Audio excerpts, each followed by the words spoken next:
Let's go.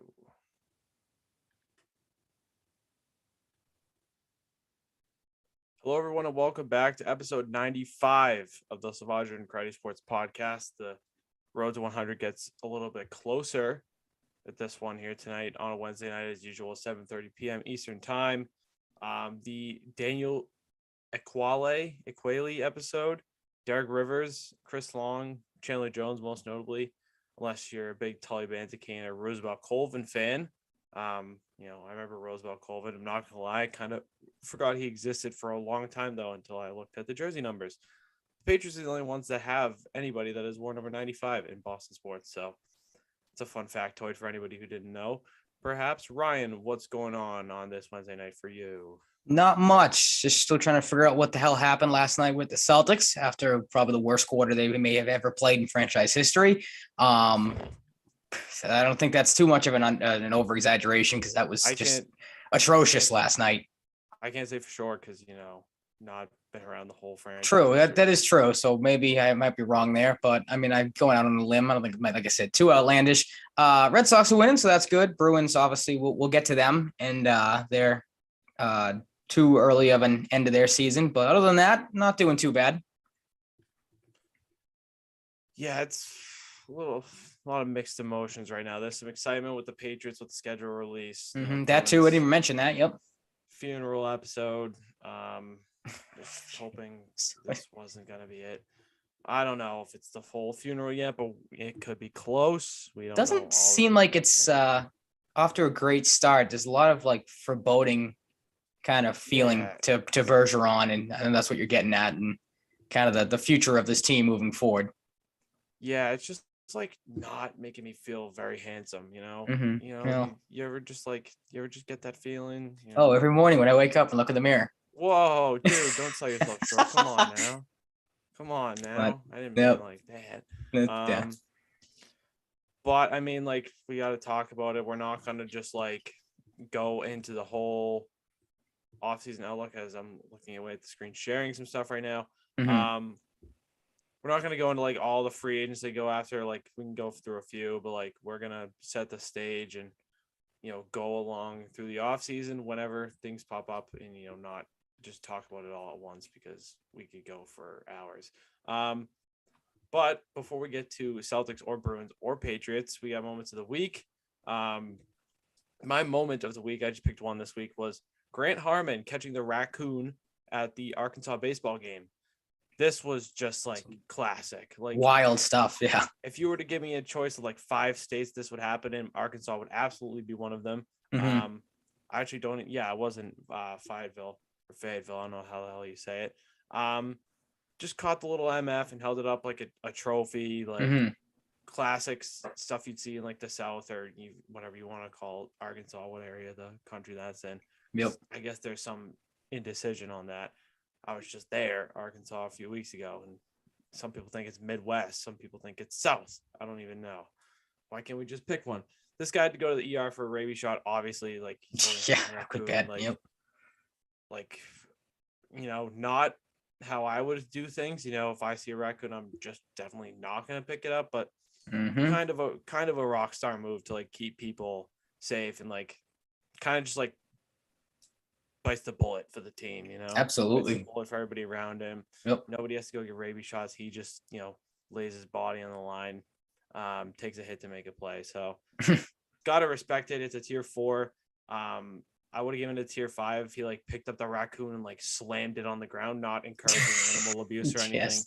But like, if he full blown really Hulk on Loki, if he got like if he got really crazy about it, like Hulk on Loki, something crazy like that, that would have been pretty rock. Took it and hummed it. This is an anti-animal abuse podcast, but Pete is going to be coming after us now if they're listening. Yeah, come get some, Pete. Honestly, like I have things to talk to you about. But yeah, it was just a crazy move. And like, that's the type of stuff that goes viral so easily. And it did. And, you got to respect the hustle from Grant Harmon there, a guy who will be remembered, I'm sure. Absolutely. Baseball and college baseball lore for quite some time. And just a crazy story. Tier 4. Some would see him as a hero. Others would see him maybe as a psycho. For like you said, I definitely, if I saw a raccoon, I would be getting the hell out of the way of that thing. I would not be jumping right in there and grabbing it like he did. But you got to do what you got to do, like you said. Yep, you certainly do. Got to do what you got to do. Sometimes it's just life, baby. For mine, I went back to the more dickhead side of things. Just trying to keep that little segment alive, little piece of that, because I really didn't know what to do. It was kind of a struggle. I was going to maybe touch on Patrick Beverley, just kind of going at the NBA on First Take and everything this entire week, it seems like. But then I woke up and saw this little tidbit from RDT at Barstool, blasting both Aaron Judge and Aaron Boone after the Yankees game last night. Aaron Judge had a chance to have a 3-home run game. He missed it because obviously if you followed baseball this year, the Baltimore Orioles, they changed the dimensions of Camden Yards. I will piggyback off of Aaron Judge and Aaron Boone's kind of comment. I think we've discussed this a little bit off air. It's very weird looking if you've seen Camden Yards now, the little indent, or really the big indent they have out in left field now. You haven't seen pictures of Camden Yards? Oh, no, I could have sworn we had this discussion. Maybe it was somebody else I was talking with. Maybe, but I don't remember if that was. But yeah, this year because the Orioles have had problems, or they think they've had problems with too many home runs giving up, and they think it's maybe because of their ballpark and not their just terrible pitching over the last half decade. Being exactly not getting guys out. But yeah, this year like 50 to 60 wins a year. Exactly. That's going off the dome, but it seems about right.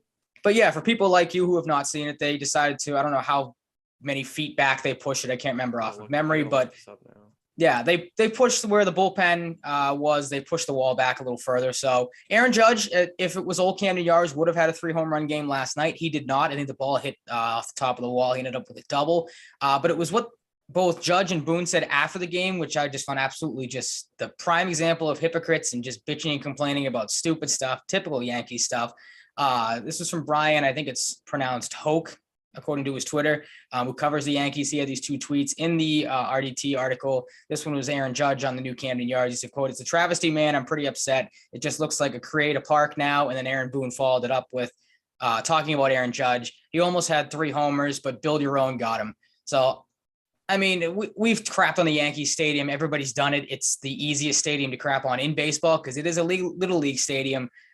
So to the Yankees to do that, to complain about Camden Yards, like, I just found funny. Like, look at the ballpark you playing, and the fact that I'm sorry that the new dimensions of Camden Yards put a damper on your 5-4 win. And they, like I said, won the game. They improved with league best 27-9. Like, that's the most classic Yankees part about it. Mm-hmm. You're winning. You're dominating the league. You can't say that. Like, you're nitpicking at this point with this kind of stupid crap. You've said it before. Like, they play in a wiffle ball stadium. Like, yep, it's ridiculous. And like, this is not just my belief. This is the belief across baseball to a lot of people and a lot of fans. Just an idiot franchise. I can't wait to see all these storylines and anything else that can come out, no matter how good they do, and then they just won't win the World Series this year. Like, that's how it usually goes. They never do. It's just like it since 2009. It's like you could set your watch to it. The Yankees somehow fucking up in some way. Like, that's just how it is. Yep. Deal with it if you don't like it. I was gonna say, like I said though, like, I'll give them credit where credit's due. They're dominating the league right now. They're, like I said, best record in baseball. They're 5.5 games up already on Tampa Bay in the division. But they're more so focused on Aaron Judge missing out on the 3-homer game because the Orioles decided to push their wall back 20 or so feet or whatever it was to try to cut down on home runs. Hit the ball harder. Exactly. Yeah, you're a big dude. Why don't you power it out? Get back in the weight room. But dude, I mean, like 6'11". Like, exactly. You should be able to hit the ball a little harder. Yep, exactly. It was a hanging. I watched the video. I think it was a hanging breaking ball. Like, you should be able to put that ball out. I have it as a tier 4. Again, not like anything crazy, but I just found it again funny. Typical like hypocrite statement from Aaron Judge and Aaron Boone. Like, again, just look at the ballpark you playing. To joke, and I'm sure it won't be the first time or it won't be the last time we hear some sort of complaint from either the Yankees or somebody else when it comes to Camden Yards, because like I said, it is dumb looking. Like, I'm waiting for someone to just take off full sprint and kind of hit that extension they have or that little indent in the wall and hurt themselves, because it's not a great looking thing. I get where they're coming from with the create a park thing, but again, like, let's maybe push right field back in Yankee Stadium, and then we'll have a legitimate conversation about this. Hey, New York Yankees, how would you play Creative Park and make your park less? Make a real stadium. Yeah. Yep. Like, how about that? Like, shut up. Jeez. But yeah, just again, was struggling to find some stuff. Found this morning when I woke up and just thought I'd share my thoughts on something completely stupid. So again, tier 4 for me. Nothing too crazy. Yeah, we got a double tier 4 this week. On to Celtics. Mm-hmm. There's a lot going on with the Celtics. Yeah. Certainly a lot with, of course, starting with game 7, which we will Mm-hmm. get to. The Heat series got off to an interesting start, to say the least, on top of Well, that. I'll put it this way. It got off to a good start. It did not end on any sort of high note or anything. I mean, maybe depending on if you're an optimist, you want to look at that fourth quarter and, again, everybody's talking about the Celtics played in three out of four quarters in that game. I don't know how much I'm putting into it because you still epically lost the third quarter, which was the difference. But we'll start with the positives. I just wanted to kind of wrap up the Bucks series, get maybe some closing thoughts on that. Of course, obviously, the Celtics would not be in this position with the Heat if they did not come out and just utterly dominate Game 7 from the tip, a 20-point win, beating the Bucks. I thought this was the first game. I mean, it's all we talked about it throughout the series. It's a struggle trying to contain Giannis and just slow him down in any sense. I thought this was, the Celtics obviously saved their best performance against Giannis for last. I thought he looked gassed in this game towards the end of it and just tired of trying to get to the basket. Celtics really shut him down in the second half. He had 17 points in the first half on 6 of 10 shooting, got to the line 6 times, had a double-double, 12 rebounds as well, 7 assists. Second half, he scored just 8 points. He was 4-16, didn't hit any threes, and did not get to the free throw line. I thought that was the biggest thing. Looking back on it, the Celtics really were able to clamp down on Giannis, avoid getting him to the free throw line, which is something they struggled with all series, which was going to happen. Like we talked about that, Giannis gets the more favorable calls. The fourth quarter alone, they really kind of asserted their dominance on him. 2 points. He was 1 of 7, couldn't hit layups. He had a couple of bunny shots he missed. So like I said, really great job by the Celtics. Grant Williams, Al Horford, even Daniel Tice at times didn't look terrible against him in game 7. But just really kind of, I thought Giannis, a little bit of both, great performance for the Celtics all around. And then he looked like a guy who had been beat up for 7 games and just was, I don't want to say wanted to get out of there, because obviously I don't think that's the type of performer Giannis is, but like towards the end of the game, you could tell like this guy has had it. He's spent, and exactly like as big as a guy as he is. I think it would have been easier for him and for the team if they had Chris Middleton, but they didn't. Absolutely. Yep. Drew Holiday is a great player, but he was forced to take on a bigger role. Brook Lopez and anyone else that's an important contributor by extension. One thing I wanted to ask you real quick, you don't have to have like a huge discussion on this, was the new rule that was added or is going to be added about the fast breaks and just like intentionally fouling, I think is what they're like going for. Like if you intentionally foul someone, like they get the ball and like 2 foul shots. What do you think about that? Because I like it. I don't know if it's going to be like universally awesome every time it happens, but I like it. I think it's like an interesting change that could, it's going to create more like poster type moments for the league, which is good. And, ratings and, memorabilia, whatever, cool photos and shit like that, whatever, you could think of. But what do you think of the rule real quick? I'm fine with it. I just briefly saw it in passing, so I didn't really get too much into it. But I mean, quick thoughts. I'd have to assume they're trying to cut down on, because I mean, we saw it in the Celtics series alone. Like the amount of free throws that were taken just bogged down the game, slowed things down. You saw a couple of those open court fouls that again slows the game down. So maybe I think this is them or the NBA trying to cut down on that and just keep action going back and forth. And again, like people will exactly more dunks. People are going to like that too. But just the fact, like people will complain, and rightfully so, that the amount of time it takes to review fouls, is this a clear path? Is this a flagrant? All that. It seems like they're trying to cut down on that with this rule change. So that's good for me. And I can only think if it's going to be a positive for the NBA. Yeah, I agree. But back to the game, it was just nice to see, I think in the first half, the Bucks kept it interesting. And Giannis, I think if I'm remembering correctly, he had like 10, 8, and 6 after the first quarter, which is crazy. Yeah, he was like ridiculous. He had a triple-double in the first quarter, which is like unheard of, I feel like. And, it was back and forth. I thought the Celtics, kept pace pretty well. It wasn't perfect, but the second half, they just took over. And I think that was so huge. Having home court definitely helps. You're not absolutely always going to get that. Be that fortunate against a team like the Bucks, how things have gone the past few years, but they didn't bitch out, and they've had a few games this series where they just don't do that when things get tough or the pressure's on. And we've gone back to this in the past, like Celtics teams in the past might have, and this team's just different ever since that January shift when Jaylen Brown tweeted and everybody really started to get on the same page with Udoka. It's been a different Celtics team, and you can't like I never count them out in situations like that. You know, the Mhm. Heat game, you had some tough moments with the Celtics, and maybe concerned some people, but I'm still not worried about this team, and we'll get to Mhm. that in a little bit. But it was nice to see them take charge. This isn't like a game where I think they're the top dog in the East over Milwaukee now or anything. I think it's going to Mhm. vary year by year Yep. with how the teams are built currently, but things Mhm. can change in the offseason, of course. But it's a huge vote of confidence for the Celtics. It's a huge accomplishment, obviously, to get to the Eastern Conference Finals, and it bodes well even after a Game 1 loss to Mhm. the Heat. So I'm in good spirits with the Celtics right now, but we'll get to more of what's currently going on once we get to the Heat game. Mhm.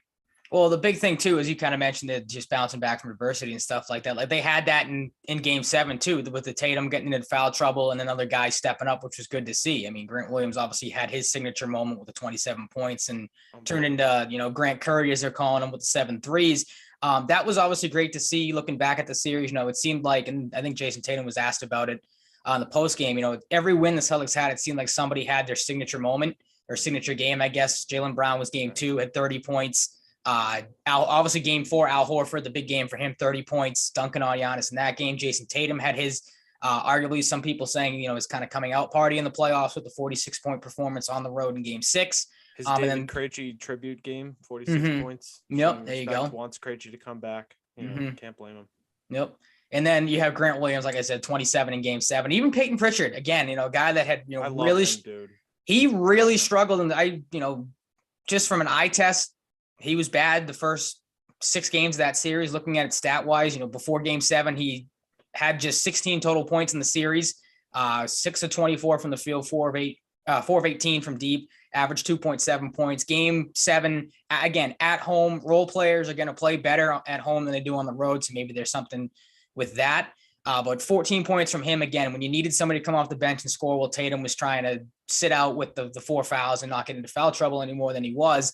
Pritchard came in, was knocking down threes. He even had his signature moment when he hit one of them late, pointing to the bench and, pointing to himself, yelling, "That's what I do," or whatever he said. So good to see him again. Struggled the entire series, but gained some confidence. You saw a little bit of that from Derek White in the series. Of course, he came out and didn't have a great 7 that game. I think he was like 1 for 10. But again, the Bucks series seemed like a series where the Celtics, they needed guys to step up, and everyone at different points kind of did. And that's obviously what propelled them through the series. And like you said, it probably would have been a different series. Probably would have been a close. I mean, Game 7, it's close regardless, but probably closer scores if Middleton played. And like you said, I'm not ready to put the Celtics over the top of Milwaukee for, like you said, years to come, just because things are going to be different next year. But obviously a big win from them, kind of exercising some demons from Milwaukee, knocking them out a couple of years ago. So good to see there. Yeah, and I mean, like I said, I love Pritchard, and I realize he struggles at times, but every time I see him just like start to get hot, it just like makes me smile, because he's just like the scrappy the scrappy duo of the team to me. Like, yep. I just love it when he gets going, because he's got this the swagger. He's nice. He's a good fast paced, quick player to watch, and a really nice shooting motion, which is always fun to watch. So good to see him step up. And yeah, like you mentioned, everybody pretty much had their signature moments in this series. And that's not to say a signature moment can only be a one-time thing, but you had guys step up. Not every time you needed a big stretch or a big performance, but you did enough to get it done. It wasn't a perfect series, but the Celtics, they were the better team when it all came down to it. Obviously, winning in 7 games, but the craziest thing about this whole series, I like Grant Williams. I do. I've been really impressed with him for large stretches of this season, but 27 points in Game 7. Are you absolutely kidding me, dude? How he started that game too. There's no chance I was expecting that. No, I mean, he started that game, I think, with two or three missed threes, and you could tell confidence maybe down a little bit, because he was. Yeah, I mean, he was enough of Grant Williams. Yep, because he was struggling in the series too. There were, I think, before this Game 7, he was 2 of 16 or something ridiculous from deep. He was horrible in Milwaukee, and then to come out and he talked about it after the game, that the confidence that the guys or the team around him had to tell him, keep shooting it if you're open, because the Bucks, okay, start of the game, yeah, you're probably going to leave Grant Williams open because of what I just said. They know the stat line, how much he's struggling. But after he hits 3 or 4 threes, you might maybe want to cover him, but they just decided to leave him open all game. I think it was Ime Udoka who told Grant Williams, like, they're disrespecting you. If they're going to disrespect you all game, don't be afraid to shoot the ball. That's obviously great to see, Grant Williams have some confidence and put out the stat line and the performance that he did because they needed him to. Like I said, with Tatum on the bench, and that was kind of going to get to my next point that kind of transitions us into the Heat stuff, is it seemed like every time the Celtics had some sort of adversity in this series, they overcame it, or they had a bad performance, they got punched in the mouth. That's kind of the phrase we've been using a lot in these playoffs for them. They've come back, and now you kind of hope after what happened last night, as we get into the Heat stuff, you kind of hope you see that again. And obviously, the Celtics got dealt a crappy hand to start. I don't want to put it all on the fact that Horford and Smart were, knocked out right before the game started. But that, goes into a little bit. I've seen some people on Twitter saying, Celtics fans are overreacting, that, they lose because of, Al Horford being out, but he's a big loss. We'll get into what happened in the third quarter. I wanted to try to get some of the positives at the start of the game out of the way first, but like that third quarter, I think I tweeted it out when it happened. The run from Miami started happening. That's a spot where you miss a guy like Al Horford just to take guys aside and take Tatum and Brown aside who are turnover machines and go, hey, like, let's calm it down here. Get back to the way you play. You tried to see Marcus Smart do that on the bench as an inactive, but obviously it didn't work. Both of them not being able to play hurt them a lot. It didn't seem like it at the start, but as things kind of unraveled, you miss those two guys in the long run. Yeah, it's always tough when you lose guys like so close to game time, especially two leaders. Mm-hmm. One last thing about the Bucks, like to see them dominate like that and just like close the game out, win by 20 was just like you can win an 8-point game or whatever and be fine with it, but like just to see them win so decisively, it was really encouraging for the Heat series and hopefully more. On the Heat series, with not game 3, the third quarter being a like big topic in this game, I didn't catch a lot of it, so I'm obviously gonna defer to you in that event for talking about the third quarter. But it wasn't the cleanest Celtics game, and I think a lot of that is to attribute to not having Horford and Smart. I think too it was, you just watching the game, like they've done it in the play. Like you want to think that they didn't get away from this type of stuff because it's happened in every series so far where they not take a quarter off, but there's a lapse of how they're supposed to play. We've talked about it before. They get into to ISO ball too much, not moving the ball. So it seems like we're kind of beating a dead horse that with these problems, but it happens again. I was surprised, maybe not surprised because Miami and Milwaukee are two totally different teams defensively, but I was talking to a buddy of mine and I said, it's kind of fun, or it's enlightening, I guess, or lack of a better term. It's just nice to, the way they started the game off is they were attacking the basket. It looked like a regular basketball game. They weren't coming down the floor and shooting threes because they had to, because they couldn't attack the basket with 2 7-footers like they couldn't with Milwaukee. But started the Heat the game, they punched Miami in the mouth. Again, lack of a better term. We keep using that phrase. But they got out and ran. Tatum was aggressive attacking the basket. Jaylen Brown was aggressive to start. They were, like I said, getting into the paint, weren't afraid to go at Bam Adebayo, who's a tough guy to go against.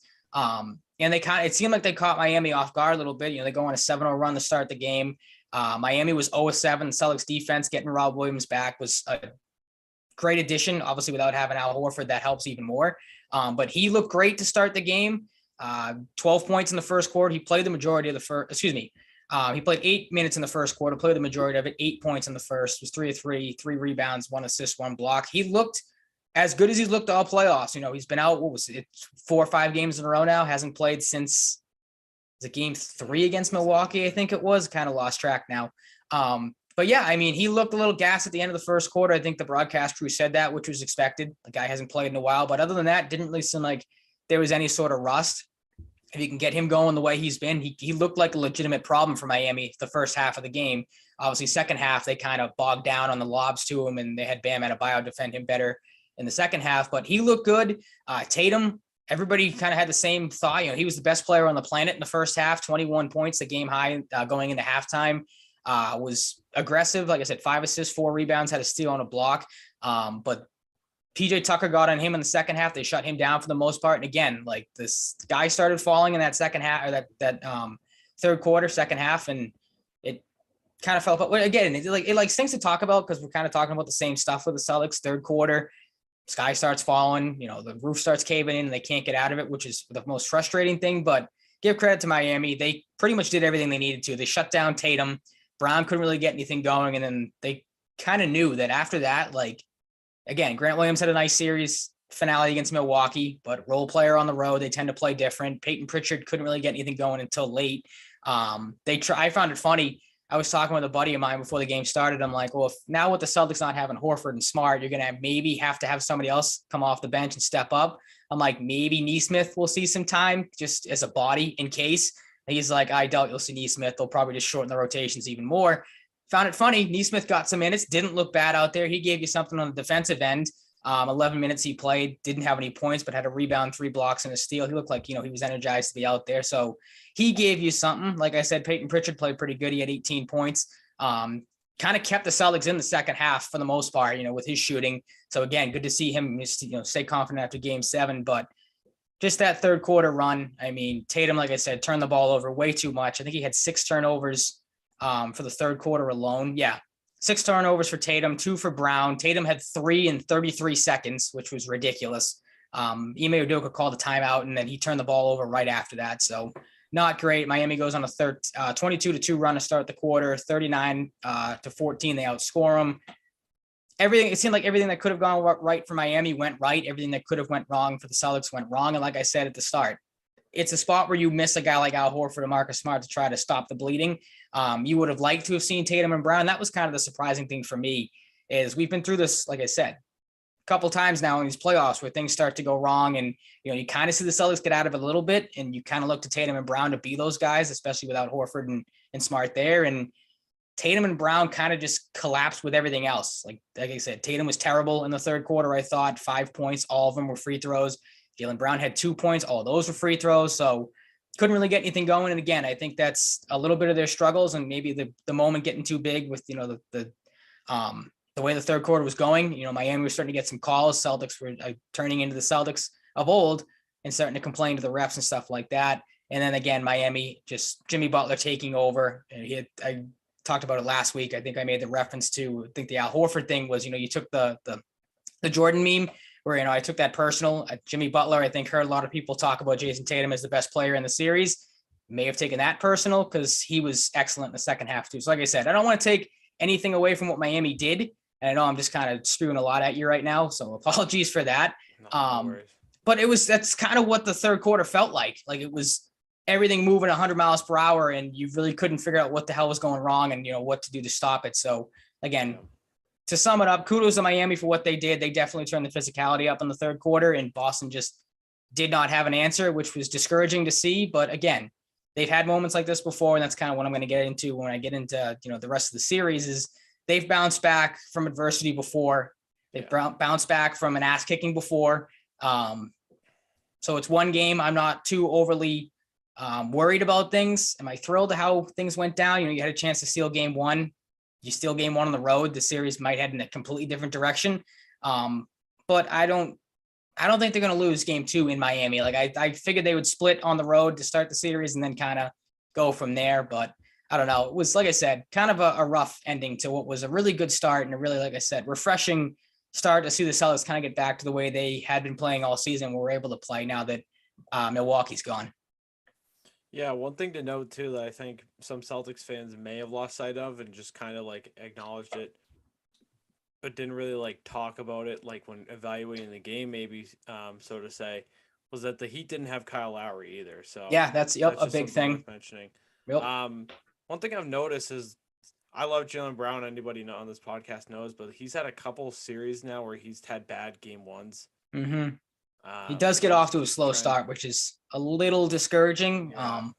But again, you've also seen him go off too. Exactly. So, that's what I mean. He can snap, crackle, and pop whenever he wants to.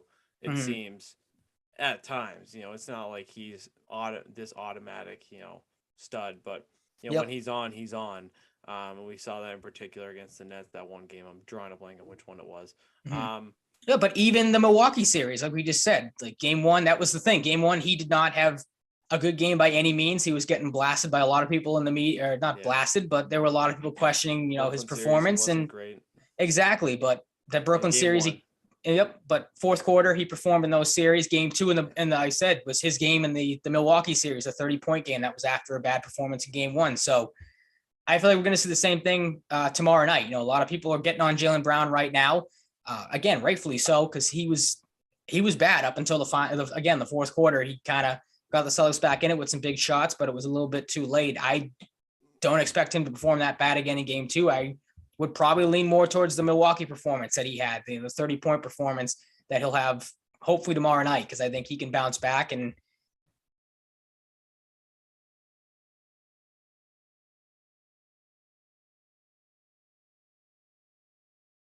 Ryan?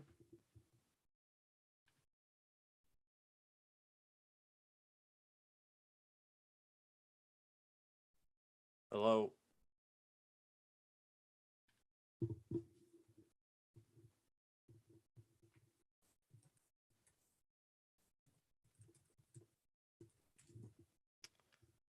Ryan? Hello?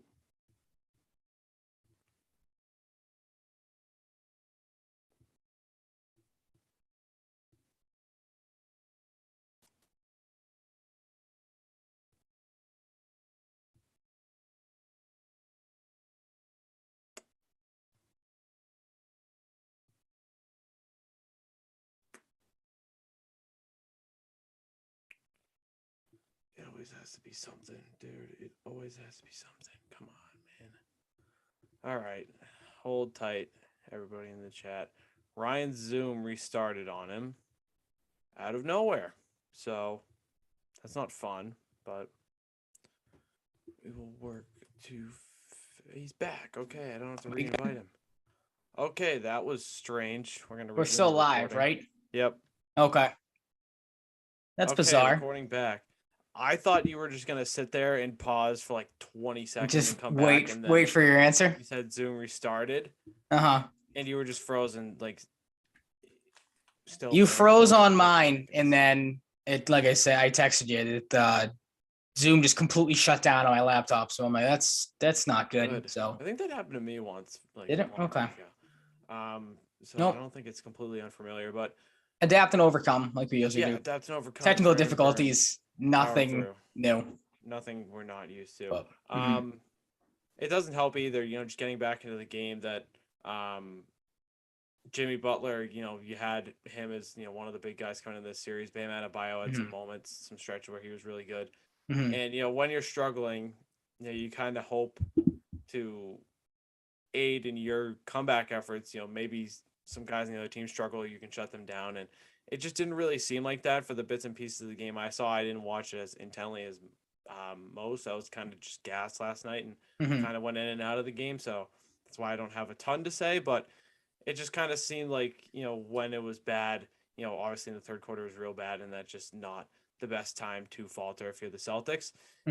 I think I saw a lot of people saying, the third quarter Celtics. I don't think they've been bad in like every third quarter, but I don't know. When they've been bad, it's been bad. Like that's the vibe I get. I remember the game I was at against Brooklyn. They came out with a huge third quarter. I think in the Milwaukee game they had like 11 points in the first like 2 minutes of the third quarter, if I'm not mistaken. I might be wrong, but yeah, I mean, even with the Celtics, establishing this new like identity of the team, they're still gonna have hiccups. And as you and I both alluded to, it's not like anything that worries me super much about the team, but it's just like something to keep in mind. And we're both in the camp of, we think they're going to bounce back in game two and win game two. Yeah, because even like I'm just was pawing for the box score right now. Like, again, I don't want to take anything away from what Miami did, but like, and again, like the game was lost in the third quarter. So it's not like, again, the people that are like, oh, the Celtics won 3 out of 4 quarters. Again, that does mean something, but I just, at that point, like I was just, you lost. So it's nothing, but there is something to that. I mean, you look at the fourth quarter, just box score alone. We talk about Jimmy Butler, like moving forward in this series, like that's obviously going to be the guy that you have to shut down.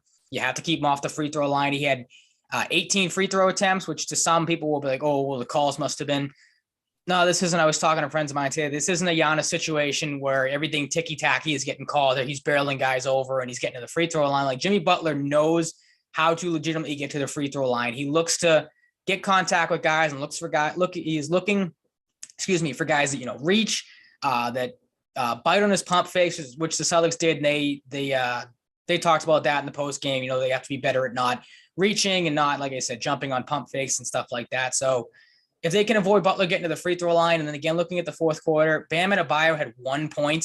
They held him in check pretty much all game, which I thought was pretty surprising because Bam Adebayo usually has pretty good games against the Celtics. Maybe that's the fact that Rob Williams is back. I think obviously he helps a ton there.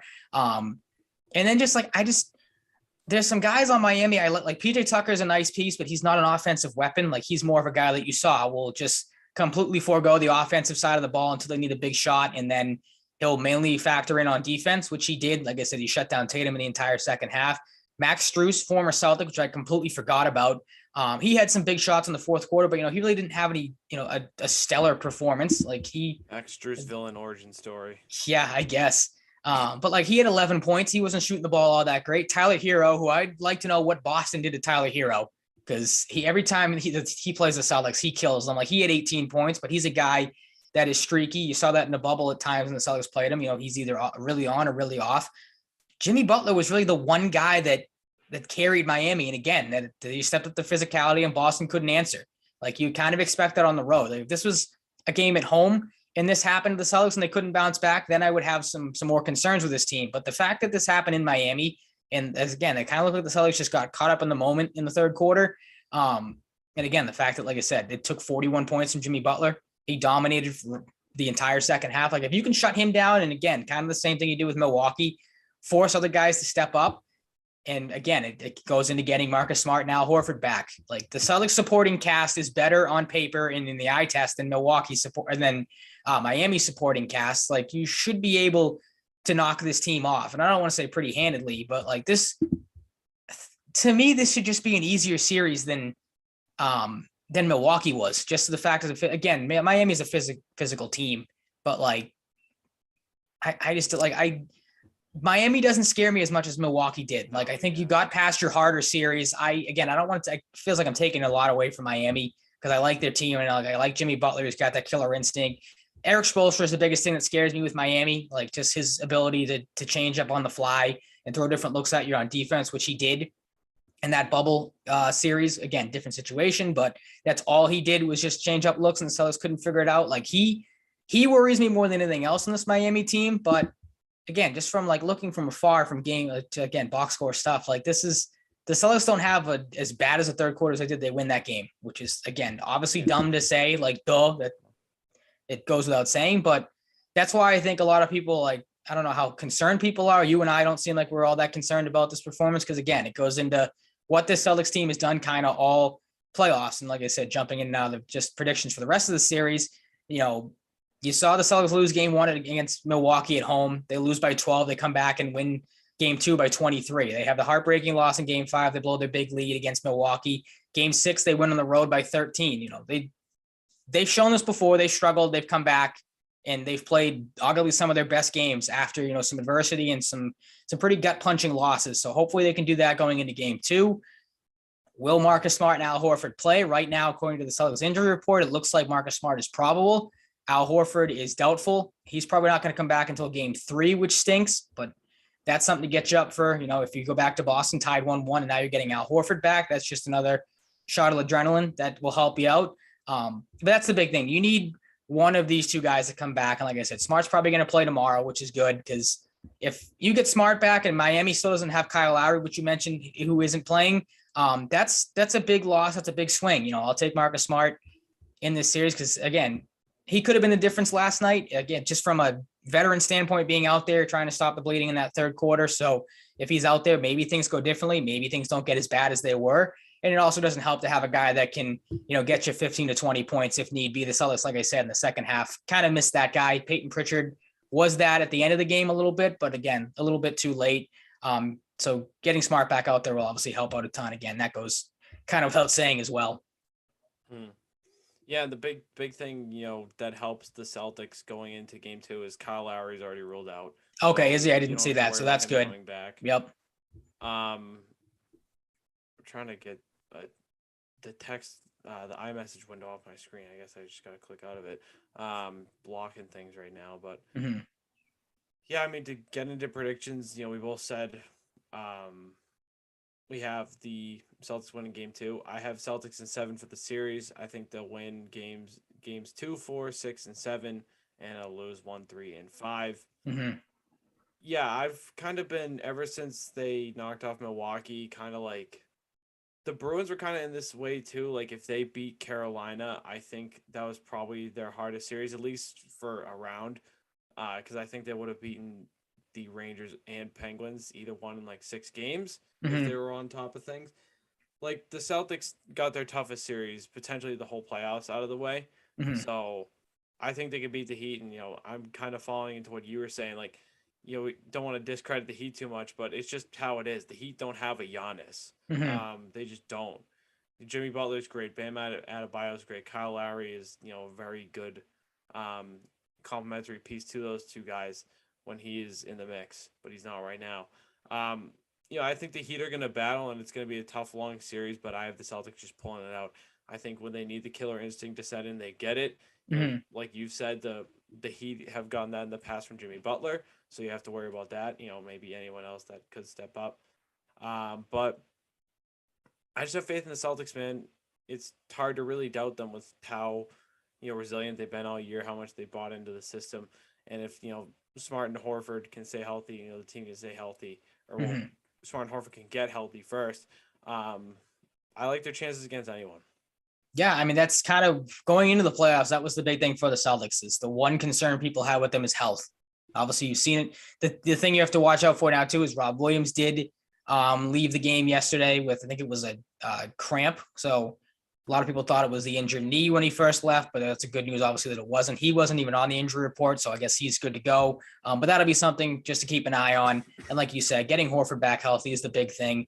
The one thing I am a little worried about in this series, and I think you did see it in game 1, is, we talked about it. You have a physical, grueling series with Milwaukee, and now people today are kind of brought it up a little bit that the Celtics, you get off a 7-game series with defending champions, and you have one day off now to try to game plan it for Miami. Miami, I think, has had they did have more time off than the Celtics, obviously getting rid of Philadelphia in 6. So maybe there was a little bit of momentum there, to help Miami a little bit out more.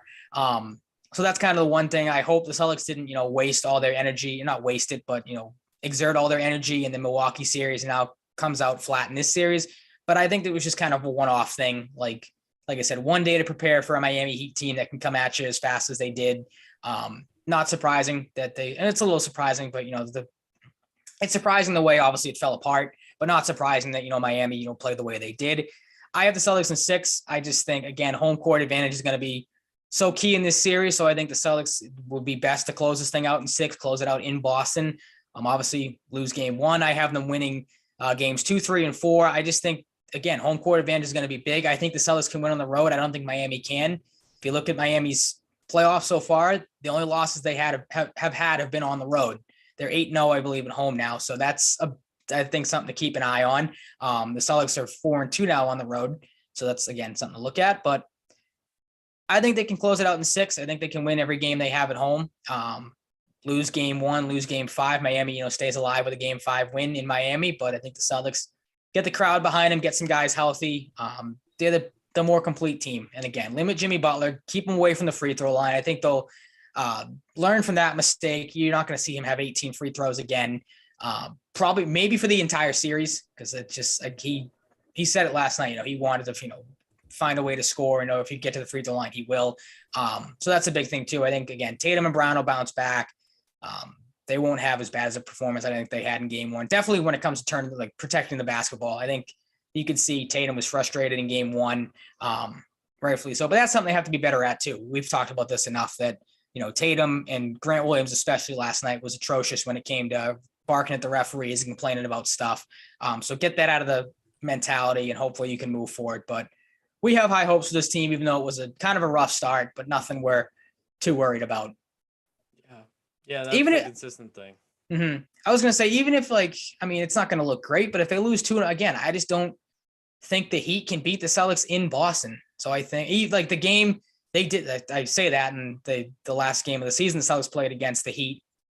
There was that collapse game that I was at that Miami beat them, but Celtics didn't have Rob Williams. Again, they collapsed in that game. They had it pretty much the entire way. So I just think, again, home court's going to be a big thing. So the Celtics win on the road, do your job tomorrow night, steal one in Miami, come back to Boston, and hopefully put the Heat in a 3-1 series hole. Yeah, just get it done. Get it done. It's as simple as that, right? When you really just lay it out like that, just get it done. Really just get down to it. Mm-hmm. You really just get down to brass tacks. Yep. Yeah, comes back. I got a lot of faith in this team. I'm really not worried.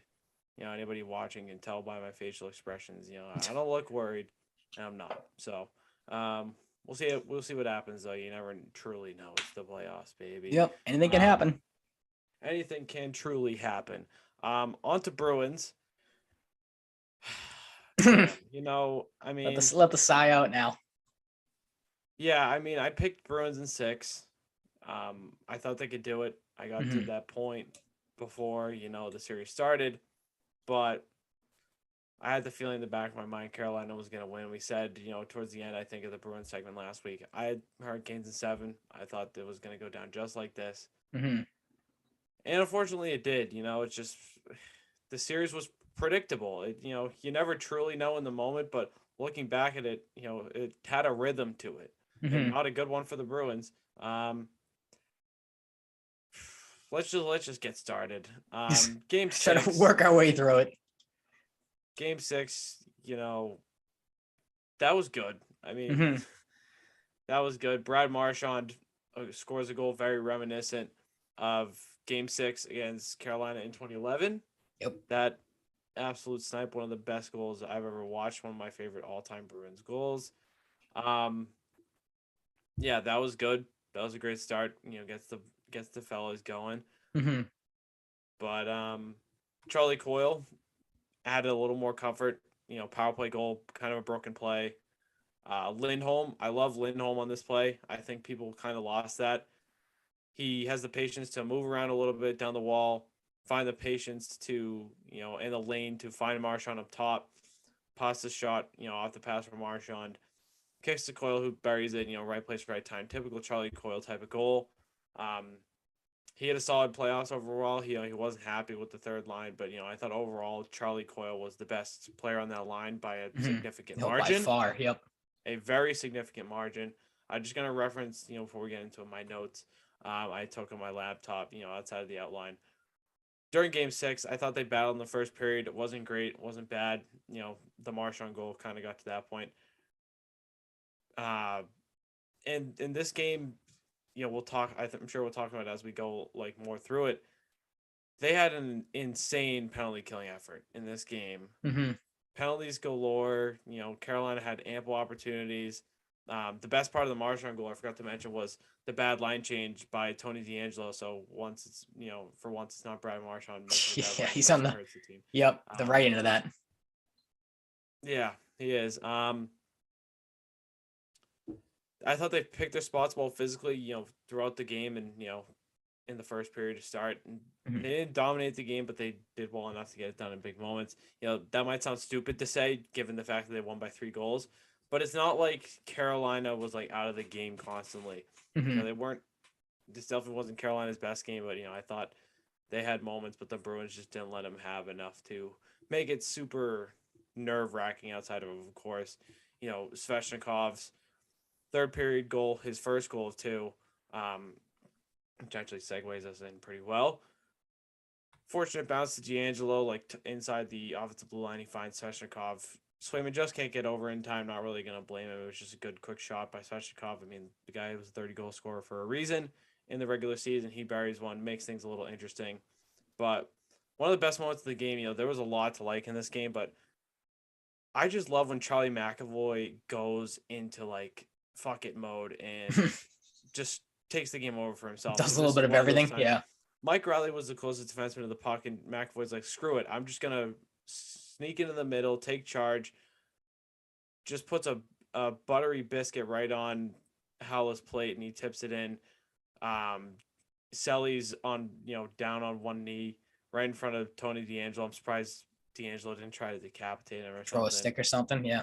Yeah, something like that. But what a goal. I mean, Charlie McAvoy is just a man. It's just nothing new. The fourth line of this game was solid.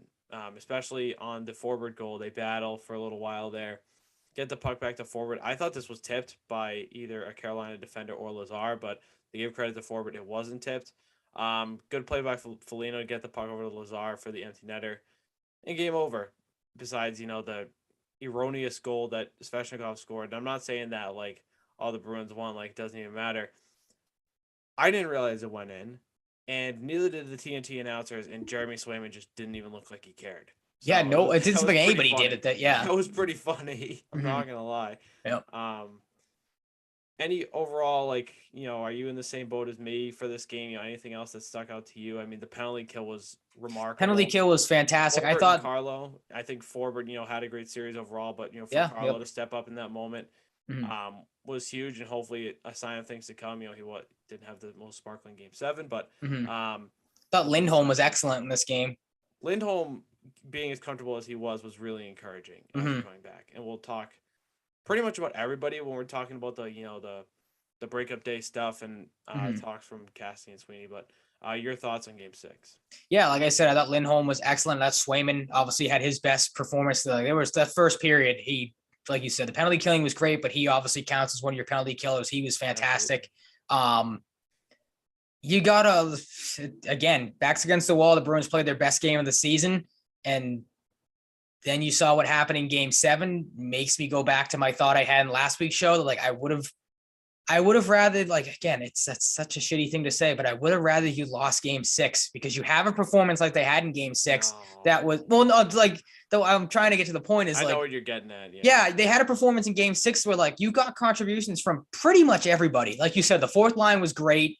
You got, like I said, a goal from Derek Forbort. He played phenomenal. The you got defense overall was solid. Defense for the first time all series. Stuck out as like the eyesore or the eyesore pairing in particular. Take Matt Grzelcyk out of the lineup. We didn't even touch on that. He's the guy that gets the boot, and look what happens. Like the defense looked great. He's another guy we'll talk about a little bit, with the breakup day stuff. But that's like a little bit more of the reason why he was out of the lineup.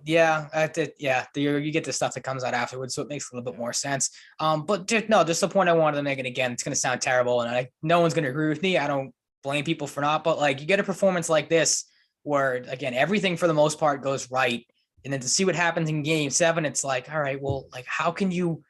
Maybe it's just the fact that it was the home and home feature, like that nobody was able to take a game on the road, but like you have such an inspiring performance in Game 6, and then come out like as flat as they maybe have come out all season in Game 7. It's like, what the hell?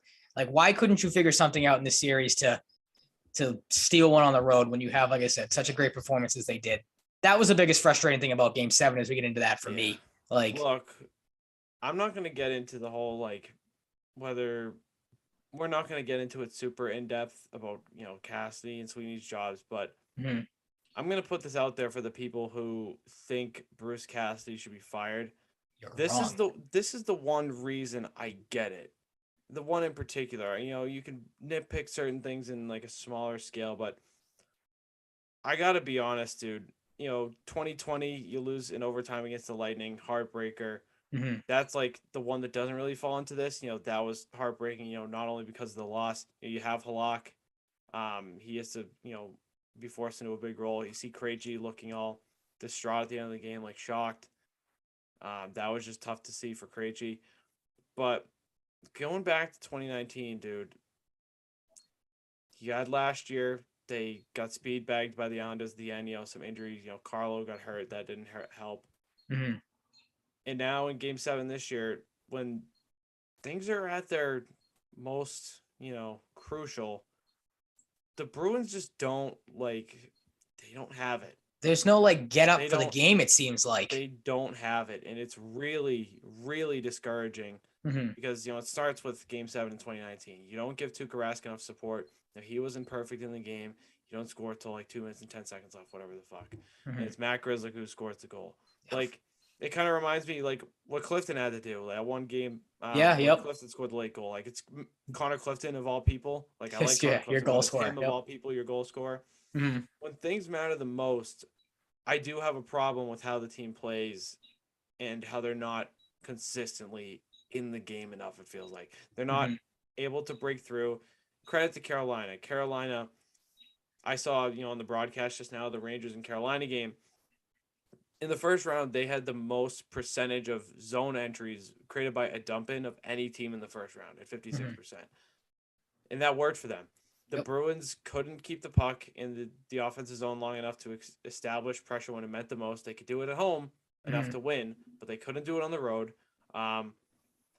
Carolina just, they got contributions from the back end that the Bruins didn't get. The Bruins, had good defensive performances here and there, but Carolina, in terms of point production, got way more.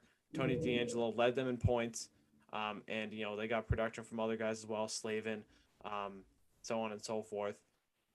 A little bit from some of the other guys, and the biggest thing, the biggest storyline of the series, I think, was the tale of two Bruins teams. Yep. And whether it's at home or away in games in the past, whether it's the Islanders series, the Blues series, and the Cup final, I have a real problem with how the Bruins, especially, the last game of the Islanders series, game 7 of this series, game 7 of the Cup final. I'm not saying like every game that counts. They struggle. You got to put some blame on Bruce Cassidy. Because it's almost like I hate to say it. I'm not saying there's a disconnect between him and the players. There could be. We don't know. I'm not going to say that because I don't know for sure. It's not my right. It just sounds stupid for me to assume that's the issue. But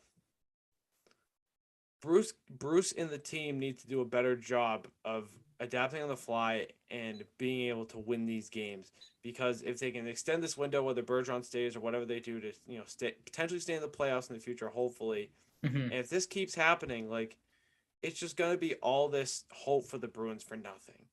And you're never gonna. This sounds obvious, but you're never gonna win another Stanley Cup in years to come if you can't fix this. Because it's going to be the same thing every year.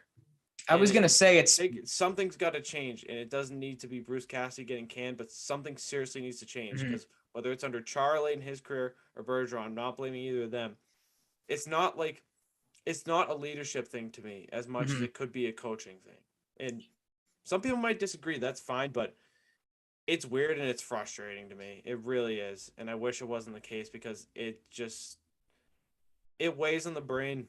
And not in a good way. Well, I was going to say it's kind of becoming the identity of the team almost over the last couple of years. Like, get to a big moment and kind of crumble. Like, you even saw it in the end of the first period in this game. Like, they played probably their best first period they've played all playoff long. They stuck with Carolina, made some big saves. You get a late goal from Teravainen, and then immediately after that, you get the really shitty Hall penalty that they survived. Thankfully, survived the Hall penalty. It was Hall, right? That took the stupid high sticking penalty at the end of the first period, if I'm mistaken. Am I frozen again on your screen? No. Okay, I thought it was. That was Hall, right? That took the penalty, the high sticking. Do you remember? Yeah. Whoever it was, but that's what I mean. Like, one bad thing happens and then everything starts to snowball. So it's like, again, it just feeds into like this team in big moments or, of late, big games, game 7s, like can't seem to figure it out, get out of their own way. Like, it's just that, again, was one of the more frustrating things. It's like, all right, here we go again, where something bad happens and it just kind of escalates and they can't get out of it. Yeah, they can't push through. I don't really get what it is because they have guys that I have faith in to get them to push through. Well, that's what I mean. Like, it's not, and they just can't do it. And it's not as much as they get discouraged, just that they can't do it. They can't overcome. But it was like, definitely that case in a different way with the Islanders last year. But with Carolina, it wasn't like a new thing. I think it was a little more fresh to be, kind of dominated like the Bruins were at times late in the Islanders series. More so because, like, on the road, Carolina dominated you the large majority of their time on home ice as a whole. So I think they did that more so than the Islanders did. It's just like, I had hoped that they were going to win this game, but I couldn't get the thought of the back of my mind that this was going to happen again because the series was laid out that way and it ended that way. The Bruins only lost by 1 goal in game 7 as we get into that more. But it's just, there's more bad than good, obviously, in a loss, but it sucks. It sucks. And I mean, Jeremy Swayman, 28 saves, 31 shots, his final game of the season, a great rookie year for him. I think one thing I've noticed about Swayman that, I hope no, obviously this would be bad in turn because it means the Bruins defense probably isn't playing too good. But I've noticed a lot this season that Swayman doesn't get a lot of high shot volume. Um, and I think games with high shot volume mixed in a little more, like I said, that would probably mean the Bruins are not playing so great defense, are going to be good for him. And I'm not saying he desperately needs these, but I think those types of games every once in a while do help. And he was used to it in junior hockey with the Sioux Falls Stampede, and then at Maine because they were teams that weren't great defensively. Mhm. And it helped him in his development because he was, not really shook by high shot volume, which is good, which is important. Just a quick example, people had doubts about Dryden McKay, who led the Minnesota State Mankato team to the Frozen Four this year in the national championship, which they lost. They, some teams were kind of seemed like scared away from him because he didn't face a lot of shot quality. The highest shot total I heard he faced this season was 28 shots. And I think for any goalie, facing high shot, quantity is good, especially early in a career. Just something I noticed, not like a huge like chirp against Swayman, but I think games like that down the road will be good for him and help him. And I just noticed a lot throughout the season. I don't know if anybody else did that. A lot of games like 25 shots, 24 shots, like 31, 32. Nothing really that much over it. That shutout against Nashville, I think he made 42 saves, if I'm right off the top of my head. But just something I noticed. I was, wondering, if anybody in the chat or whatever who listens to the podcast after had noticed this as well, because we have all the stats for every game we break down. Just something I've noticed throughout the year. But back to game 7. I mean, the Teravainen goal is not great. Mike Riley is chasing Trocheck around the net and gets caught on his offside. Mhm. So, as they turned the offense around quickly to create the scoring chance that led to the goal, Riley's caught on the offside. Carlo is doing his best to neutralize Domi and Teravainen at the same time. Reasonably so. Tough task. Can't do it. Coyle too soft on Slavin on the point. At the point, got to put a little more pressure on him because we saw throughout the series, an innocent shot from Slavin can turn into something bad. Like Yep. it can turn into a goal. It can turn into a crazy tip from Seth Jarvis that we've seen.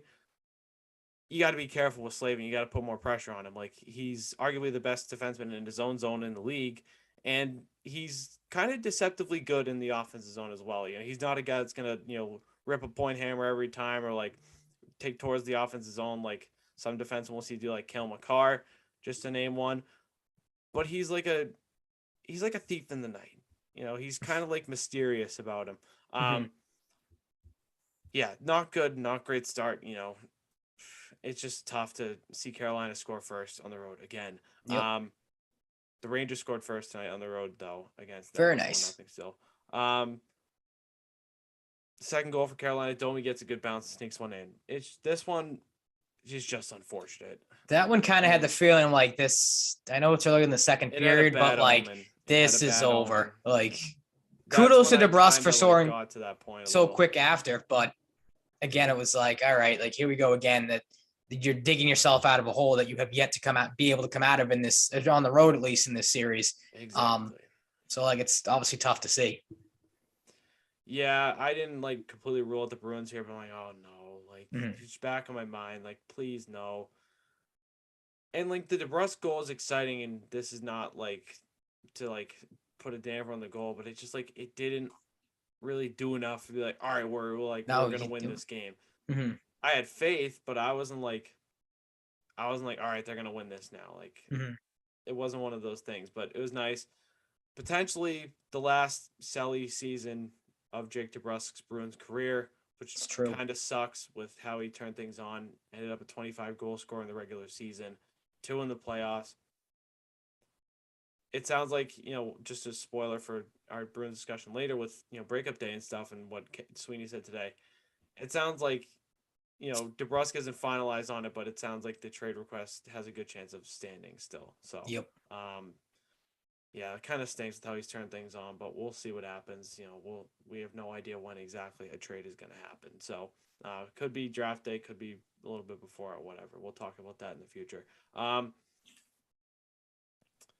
Yeah, but I mean that goal, Bergeron to McAvoy redirected to DeBrusque, who buries it.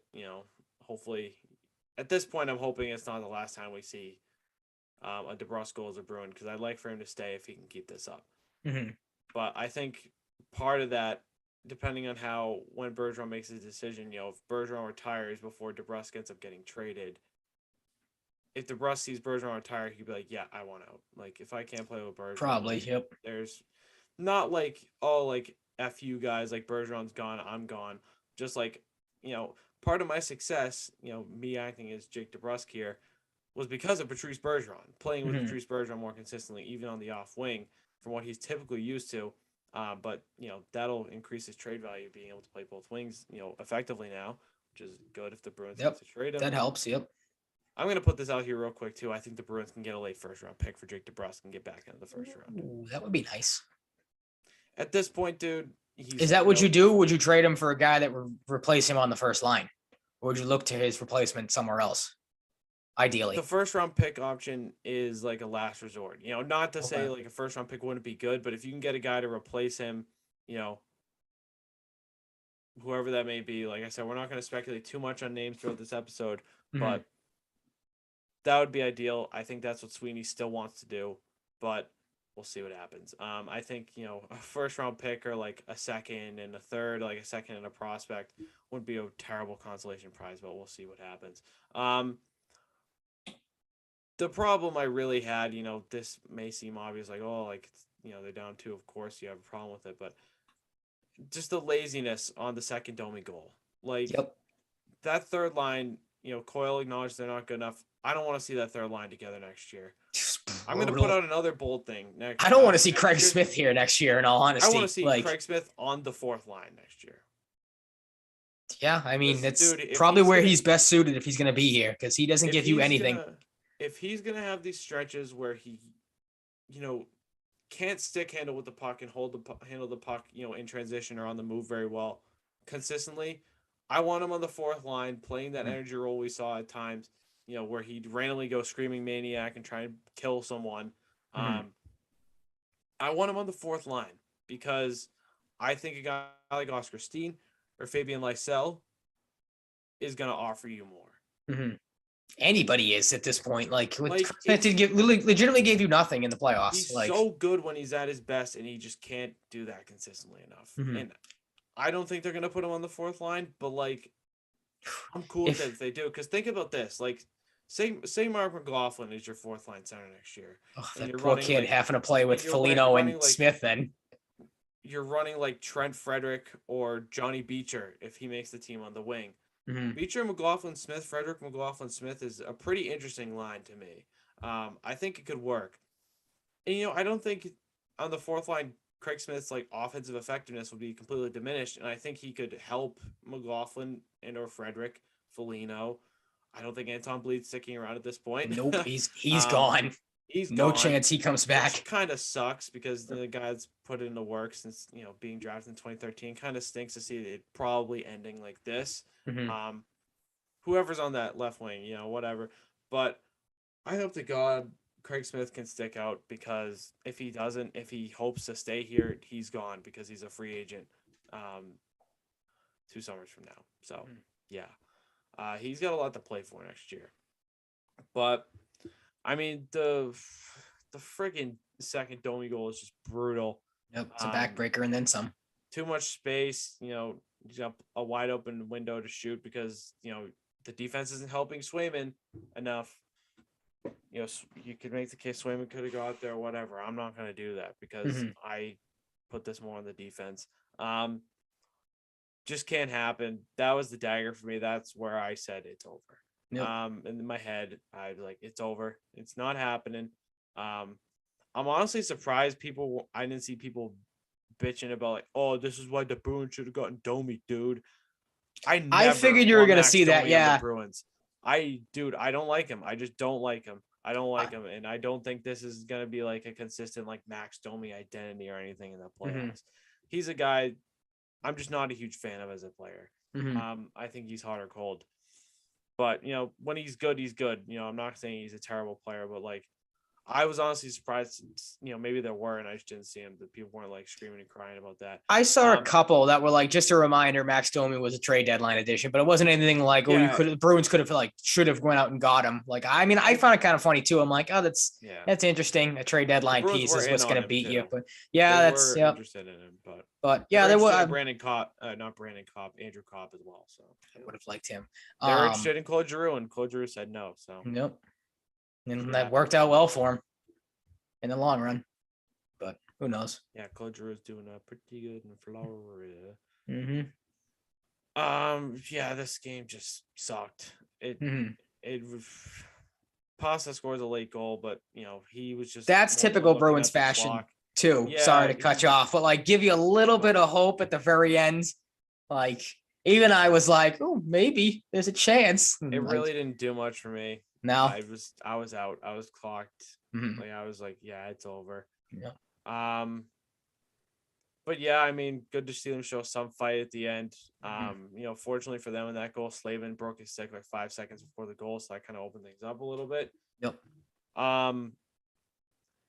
Yeah, and once the game ended, like the emotions of it potentially being Patrice Bergeron's last as a Bruin just hit me at once. I just kind of like put my hands over my face and just kind of sat there. I didn't want to watch any of it. I was just sitting there just like kind of in shock. I was like, oh my God, that might have actually been the last time I get to watch Patrice Bergeron as a Bruin.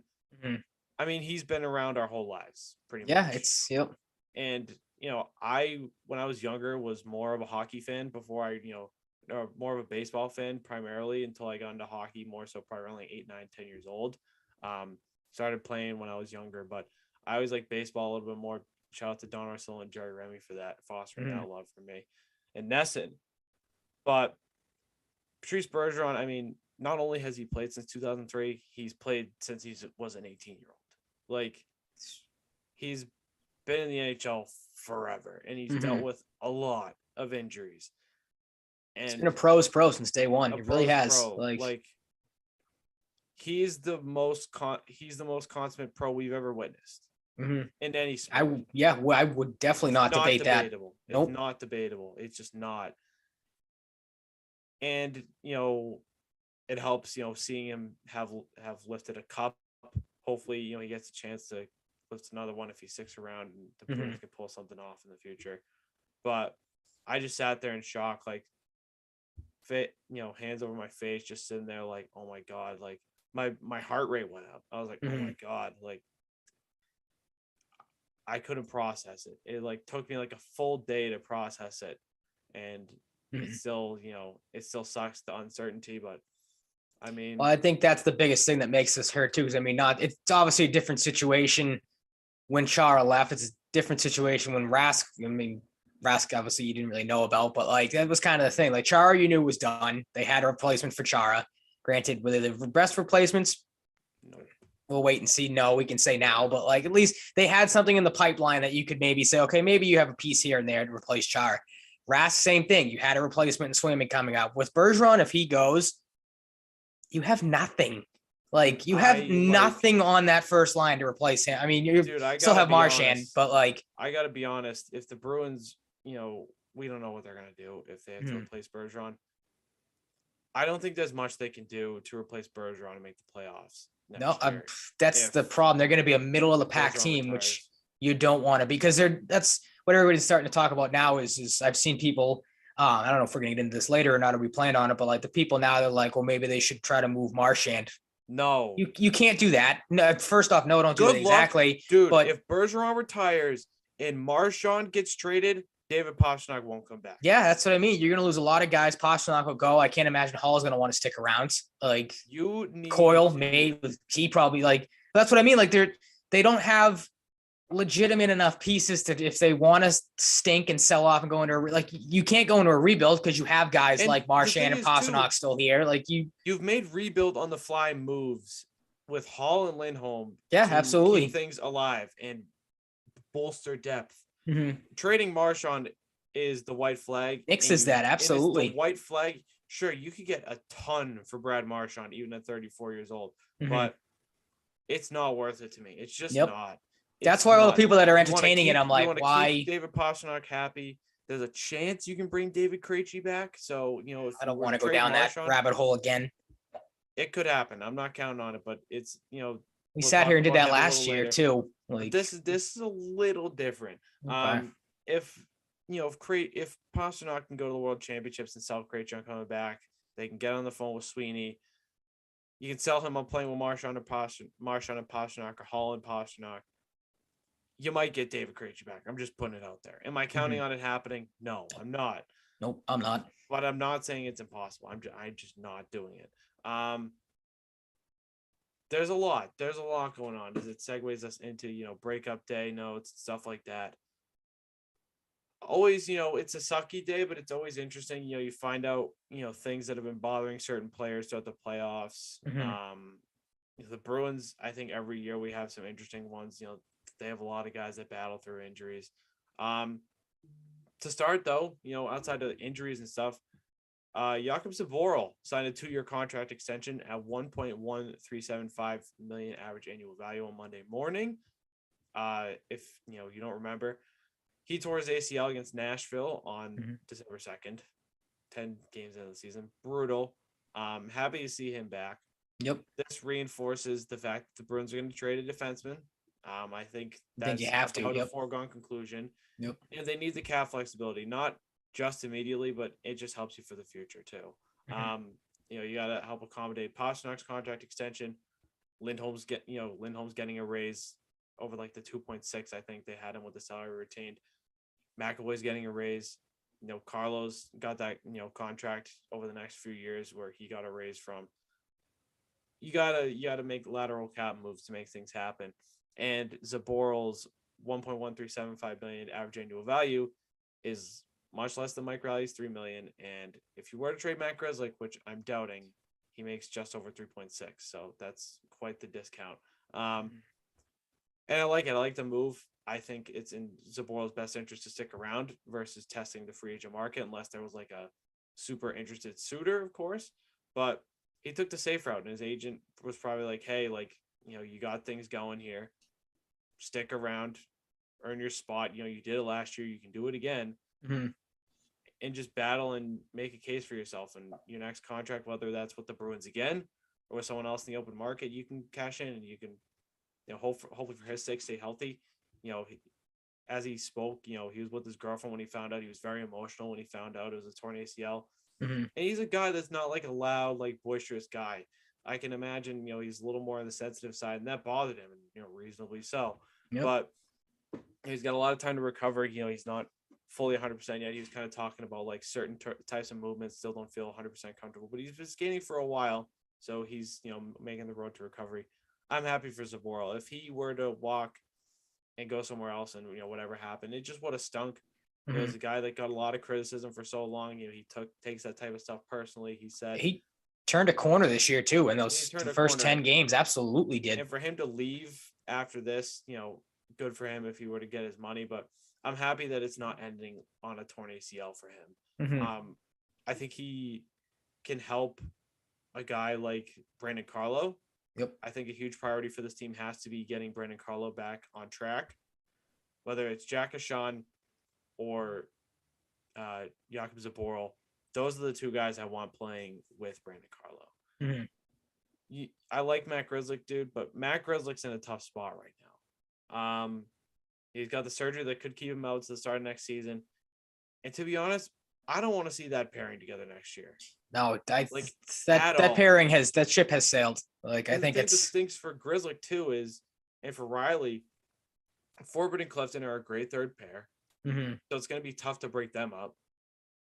You don't really have any real reason to break up Lindholm and McAvoy unless you want to put Lindholm with Carlo and Grzelcyk with McAvoy to try to get him going, because we've seen them be elite together. Yeah, but I think you ultimately, in an ideal world, acquired Hampus Lindholm to take the pressure off of McAvoy, the defensive core as a whole, and give McAvoy a really formidable partner. So you got that defensive conundrum that they need to sort out. And I think right now the most logical option is to trade Mike Riley. Okay. I just don't see. Yeah, I mean, at first I would have said, maybe Grzelcyk's time is done here, but now with the injury stuff, it's injury too. Yeah, it's not going to be any trade value. I don't think. I think it's I think there's going to be plenty of trade value. Even with the even with the injury, I think he has more trade value than Mike Riley. To some GMs, Okay, yeah. it's gonna kind of be like hot or cold. I bet you there are some GMs that love Mike Riley because both defensemen, Grizzly tails off in the playoffs a little bit, but they have really good like puck, puck moving transition metrics. Grizzlies got great defensive metrics, believe it or not. Some people might not, might be surprised by that. They've got a lot, to offer in terms of value, and their Grizzly contract is reasonable. I think a lot of teams will be fine with it. Riley's contract is reasonable if he can not take penalties for 6 straight games. That'll hurt you. Yeah, and the big thing for Riley too, I'm not going to say Riley's going to request a trade, but he was not happy when he got taken out of the lineup for Lindholm. It was reasonable. Obviously, I bet he knew in the back of his mind, he's like, all right, they traded a lot for Lindholm. Like, if I have to sit, whatever. But I don't blame him for not sitting well, that it was him that had to sit. Yeah. He knows he's a capable defenseman. He's not always a capable defenseman, but more so than not. Yeah. It's like, and I think you have a better case for trading Riley. I think Grizzly will have more value to the teams with, good analytics departments, and just teams in general, because I think at the ceiling, Matt Grizzlick is a much better defenseman than Mike Riley is. I think on a good team, Mike Riley's the third pairing defenseman, and with the right defensive partner, Matt Grizzlick is a second, third pairing, maybe top pairing. Not your most ideal top pairing with any team. We've seen it top pairing with McAvoy, how good he can be. It's kind of an enigma, especially after this season. He's with his struggles. They need to find a way to get Brandon Carlo right, because if they were to make the playoffs next year and Brandon Carlo is still struggling, he had moments at times throughout this playoffs.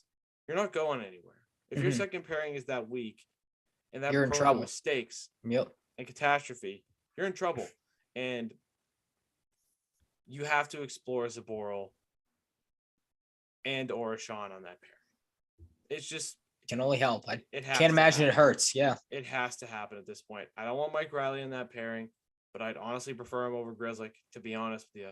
Because Grizzly and Carl just don't work. You got to find a good spot for Grizzly, ideally. And it's going to be tough too, because more realistically, you're going to probably have to break up the third pairing if you're going to want to do it. And that's not ideal. But Forbort and Grizzly is a combination I don't think anybody's really speculated on, but I think Grizzly could be fine on the right side, lower, intensity minutes. But, Clifton's connection with Forbort makes things dicey. You have Zaboral who can play on the right side too, and he did fine there. It's a whole mess that they need to sort out, and we'll see what happens with trades and stuff as we go along. But the interesting thing about that too is I think Derek Forbort played himself into an untouchable defenseman, which might sound crazy, but that does. The thing that people are forgetting about with Derek Forbort is he has a no trade clause, and why would he waive it? That's true. So that's what makes him untouchable, on top of the fact that he really stepped up in the playoffs and was overall not too bad this year. Like, I was pretty pleased with Derek Forbort this year. There were times where I was terrified earlier in the season by Derek Forbort. Oh yeah, overall, that first line pairing was not something that worked out well in the slightest. But yeah, but I don't think Derek Forbort's going anywhere. I don't know if there's anybody who's in the camp like, oh, don't trade Grizzly Corrali, trade Forbort. He's not going anywhere to me. That it's still kind of baffling to me that he got no trade clause. It was confusing from the start, but whatever. The defense is a mess right now, kind of not in the worst way possible in terms of everybody sucking or anything, but they got a lot of questions to answer. And good for Zaboral here. We also saw Johnny Beecher sign an entry-level deal. He signed an ATO after Michigan got eliminated, and played a little bit with Providence. Looked pretty good down there.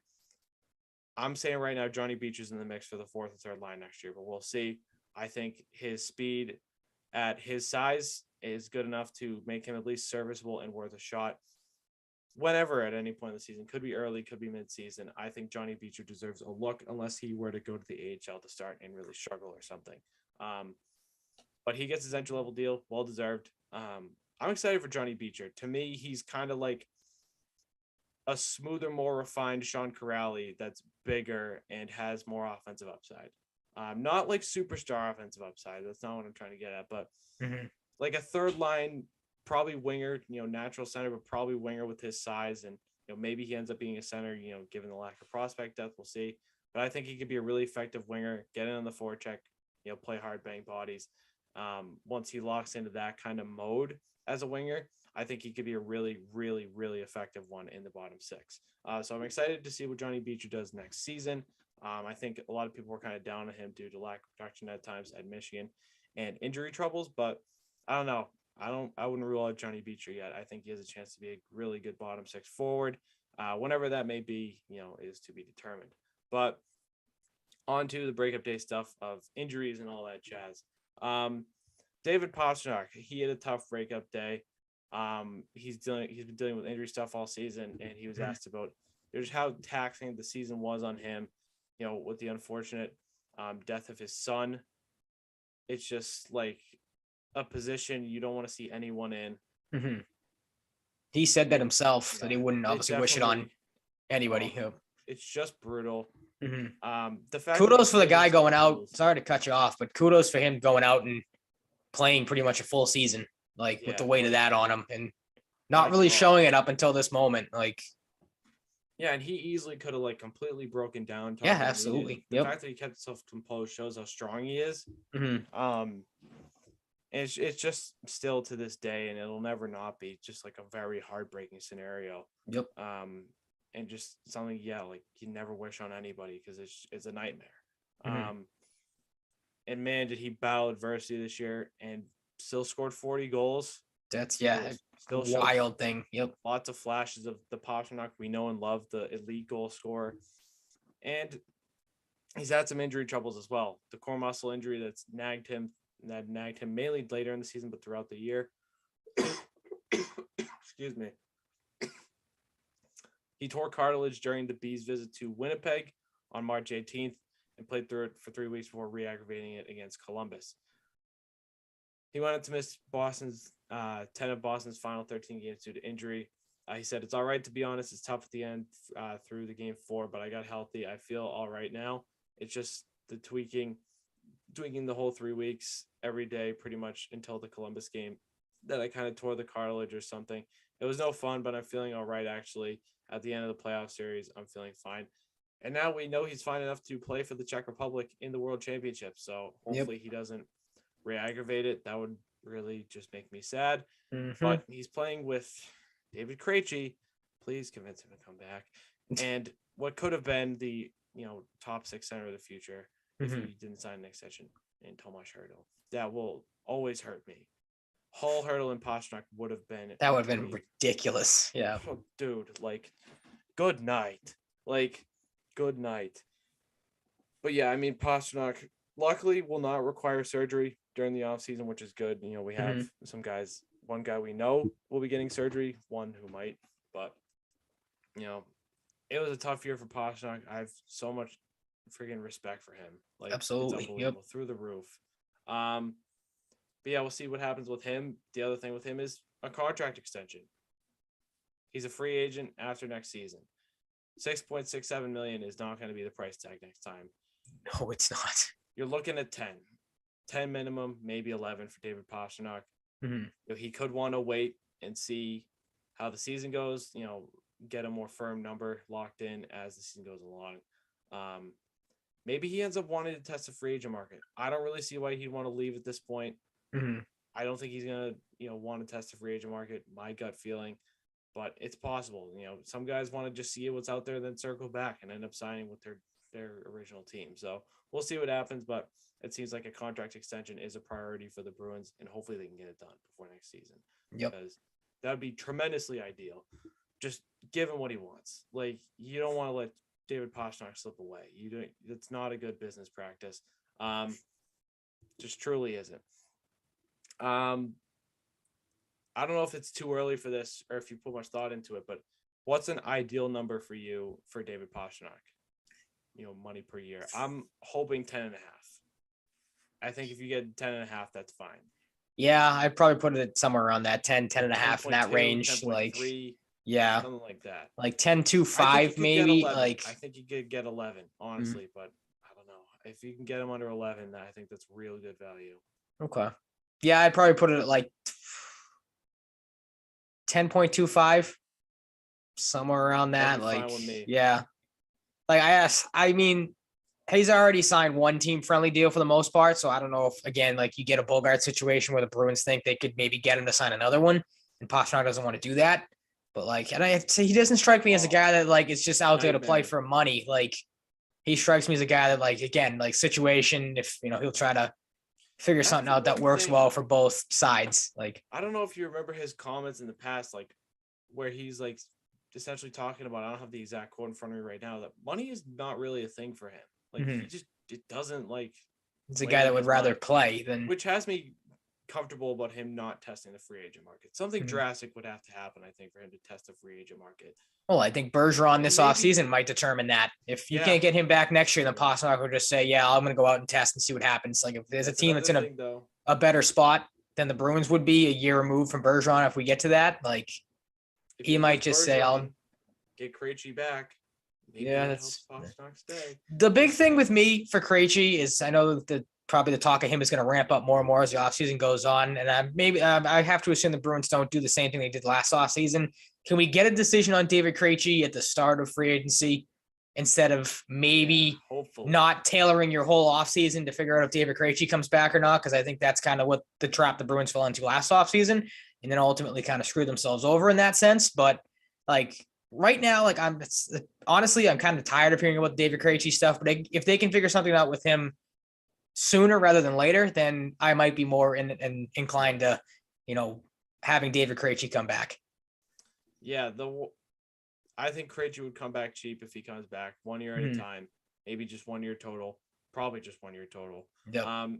He looks, the thing too, he looks good in the Czech league, obviously, as he should. He's like arguably the best player in that league, if not like top three. And he's looked good in the World Championship so far. So that's encouraging. The money thing with Pastrnak, if there's one reason to believe Pastrnak takes another team-friendly deal, it's not going to be $6.67 million. Maybe you get him just under 10 somehow, is the fact that, he's publicly commented that money's not a huge thing to him. So maybe, he wants to make something work that's going to be beneficial to the team and help get him his first cup, because that's got to that would be nice. That would be dope. But there's so many factors that go into it, as we've kind of expanded on a little bit. He talked about how it was like an honor to wear, an A as an alternate captain, rotating in and out with McAvoy and Carlo. Talking about the leaders on the team and, before me and, wanting what Bergie does for them. And, everybody wants to be like him. Very cool to see Pastrnak, talk about that as well. Matt Grzelcyk, another guy who's been playing through the pain.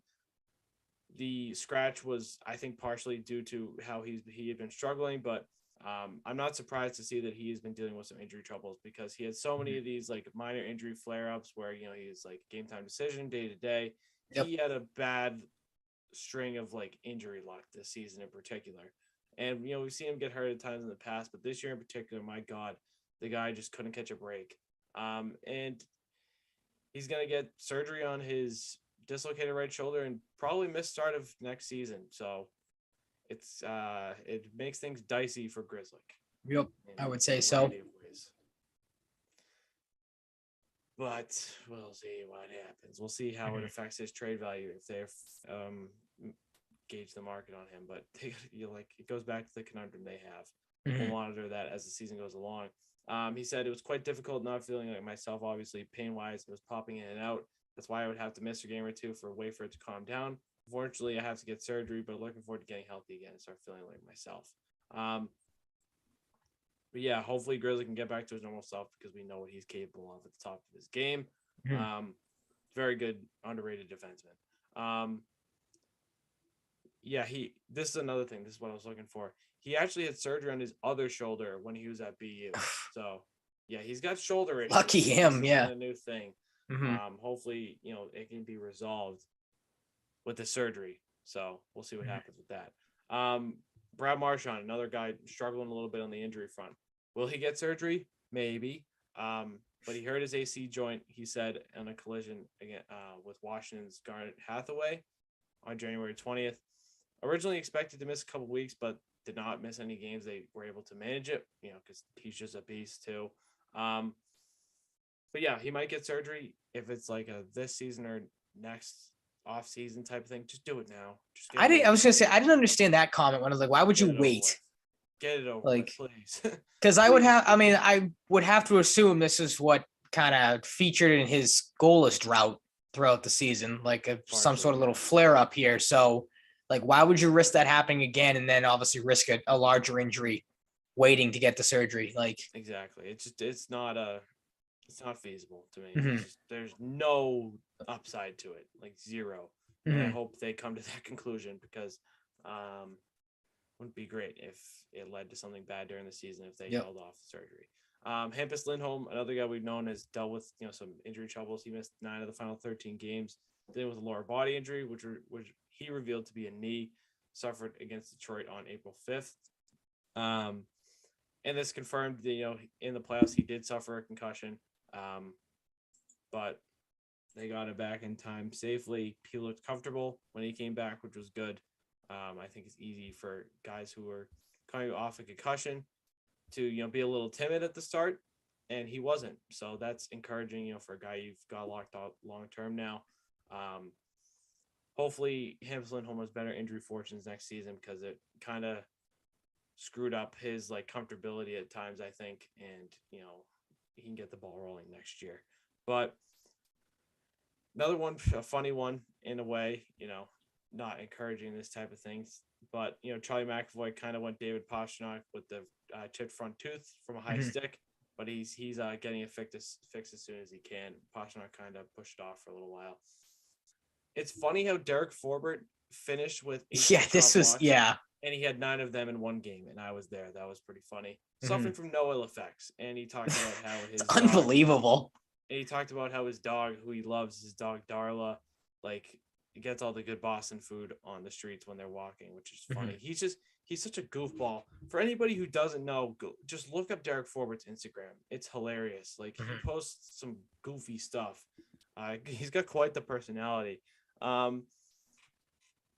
Jake DeBrusk, one of the bigger storylines this offseason is Jake DeBrusk, as we know, not traded.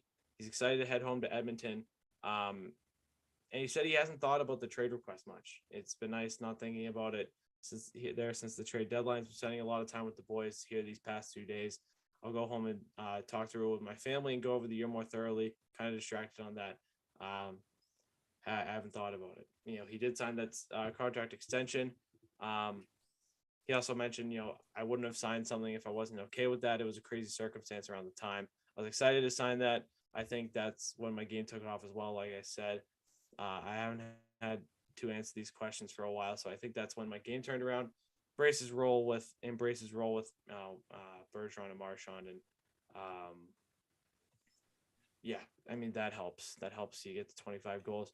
The interesting thing, he said it doesn't have any bearing on his decision. I'm not calling Jake DeBrusk a liar here, but I think that kind of has some bearing on his decision in the back of his mind. And I think his dad talking about it with him would be like, hey, dude, if you want to stay and you can play with Marchand and Bergeron, that's pretty sick. Probably stay, yeah. See, my big thing with this, and the couple comments now that I have in the outline, you have it in the link to the article that talks about everything, the couple times he's commented about it's nice not to think about the trade stuff. I haven't thought about the trade stuff. You know how you don't have to think about or talk about the trade stuff in the first place? How, Ryan? Never complain and never have a trade request in the first place. This has been the biggest problem with me and DeBrusk the whole season. We talked about it when it happened that the trade request came out, and we were both like, what merit are you going off a trade request for? There's been times you legitimately have deserved to have been benched because there's stretches. It's the Jake DeBrusk experience. There's stretches where he legitimately vanishes out there. So it's just, again, it's kind of falling back to me. It's he put himself in this spot with everyone, the questions about the trade stuff. And then obviously with the trade deadline coming and going and him still being here, all this stuff can be avoided if you just kind of, I don't want to say grow up, because I don't think he's being childish with this, but you get where I'm coming from. Don't put yourself in this kind of position in the first place to then now have to, explain yourself and answer these questions, have this kind of gray cloud of uncertainty looming over your head of what his future is going to hold here. Because again, we talked about it too, when the extension happened, I still think it's an extension that looks favorable for another team. To put it out there, I don't think he's going to be here next year. I think it's kind of a foregone conclusion for me that he's probably going to get dealt. They have to shake. I just this whole offseason, I think something has to be shaken up. You have to make some sort of move and do something. I think he's going to probably have to be an unfortunate casualty of that. He's going to be one of the first guys that goes, I think. The interesting thing with the cap space, how they want to manage it too, is there's been the idea of Nick Foligno being bought out, thrown out there, trading Mike Riley for like a draft pick. Look, they didn't bench Nick Foligno all year. I don't think they're going to buy him out. I think they're going to ride this out. They can't keep doing this too. Like they can't keep bringing in all these old guys and then 2 years later buying them out. Like with Backus, with him. You can't say no to Bergeron. He confirmed this on Spit and Chicklets 2 weeks ago. Bergeron wanted him. When that happens, like that's But if there's one flaw in someone flaw in Patrice Bergeron, it's wanting Nick Foligno here. But bad decision making when it comes to player personnel. Dude, Don't be a GM in your retirement. I like what Nick Foligno brings to the defensive zone. His defensive metrics were good this year. He works hard in the defensive zone, but his offense has been declining. His speed is not there. His hard work is. His puck handling is not there. He was clumsy at points late in the season too. Yeah, absolutely. He's not a reliable player at this point. And if he were to hit the open market again this year, he would struggle to get like 1.2 million, I think. Like he's not worth 3.8 million. And no, that's not the even reason close. You have to consider a buyout. If he wants a better situation too, he could waive his no trade clause. Maybe that ends up being a thing where he's like, it's whatever. Like he's a guy that gets it. He gets the game. Anything I hear about Nick Foligno, he understands.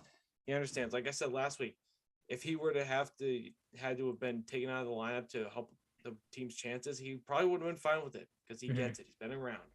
I'm sure he knows deep down he's not the player he used to be as well. But the interesting thing with potentially getting a draft pick for Jake DeBrusk too is not having to take out any salary, which that would be good. Easier. And the Bruins, it's no secret, they don't have the best prospect group. It's getting better. They've had some good recent drafts, but there's still a lot we don't know about how those guys will turn out.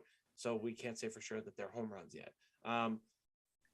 So I'm just saying, don't rule out the idea of them getting a second in a prospect, a second in a fourth or whatever, fucking a late first round pick from someone for Jake DeBrusk, because I think it's possible. But I think Sweeney is going to exhaust all options to get an NHL player back, or at least like a fringe, like really good prospect, like a guy that could, kind of on the fringe of being an NHL player. Maybe you get a guy like that. Who knows? There's options more so than some people might think. Some people might think it's open and shut, an NHL player. I think that's the most likely thing, but I'm not saying a draft pick is impossible. And I think some teams would consider a first round pick. Some people will probably think call one of those teams up then, if that's the case. I mean, let's just look at it real quick. These pick spots aren't finalized, but like teams with late picks. Montreal has a late pick from Calgary. Arizona has 2 late first round picks. They had interest in Jake DeBrusk when he requested a trade. Buffalo. That's true. Yeah, good point. It's a possible spot for DeBrusk. Florida traded their pick to Buffalo. Toronto, doubtful. Minnesota, doubtful. Unless you were to swing a Kevin Fiala trade somewhat, but I don't know if the Bruins could fit that because Kevin Fiala is due for a raise. And Kevin Fiala shit his pants in the first round of the playoffs and pretty much did nothing. So I don't know if I really want him. I've heard murmurs from the Cold Stove podcast that he's kind of got an ego too, and I don't really want that type of definitely don't want that here. Yeah. Don't want that. The Rangers, I think, are a very logical fit for Jake DeBrusk. They have their late first round pick. Tampa Bay, doubt it. St. Louis, maybe if they can make it fit. Edmonton, he's from Edmonton. That would, yep. Pittsburgh, I could absolutely see Jake DeBrusk on Pittsburgh. Washington, probably not. LA, maybe. I don't think, LA's looking at like a just around mid first round pick. I don't know if a team would give up a first round pick that high, but like 24 range down, like 22, 23, 24, I think it's possible. And if the Bruins, were able to get like the 22nd overall pick from whoever and throw in like a little sweetener just to get it, like whatever that may be, they could get a first round pick for Jake. Could do that. Yeah, absolutely. Just putting it out there. And that's like an easier way to get cap space off and get a valuable asset than attaching an asset to Nick Foligno and trading him to Arizona or New Jersey or Detroit or whoever, Seattle, and potentially having to deal with him not wanting to move his no trade clause, anything else that might come up. Another interesting thing, good thing that Brad Marchand's injury wasn't a hip abductor injury, because every time I hear of a hip adductor, I always think it's abductor. And I'm glad nobody abducted his hip, because that would not be good. Yeah, but the funny thing with Pastrnak too is like he literally said to the media, says he tore cartilage or whatever in his chest. Like he's like, I don't know. They didn't know. Yeah. pretty much like, I don't know, man. Like That's not what I. it It's not sounds my like porn. specialty. I don't know. Yeah, I'm It not Donnie Del hurts. Negro. It hurts Speaking of when Donnie I. Del Negro, I mean, that game was Donnie Del Negro's last. Shout out to a legend and a very well-respected guy in the training staff, and I'm sure around the league. It's really cool to see them give him the golf cart. Tough way for him to go up, but a guy that showed a lot of loyalty to the Bruins and the Bruins loved for a long time. Shout out to Donnie Del Negro. Best of luck in retirement.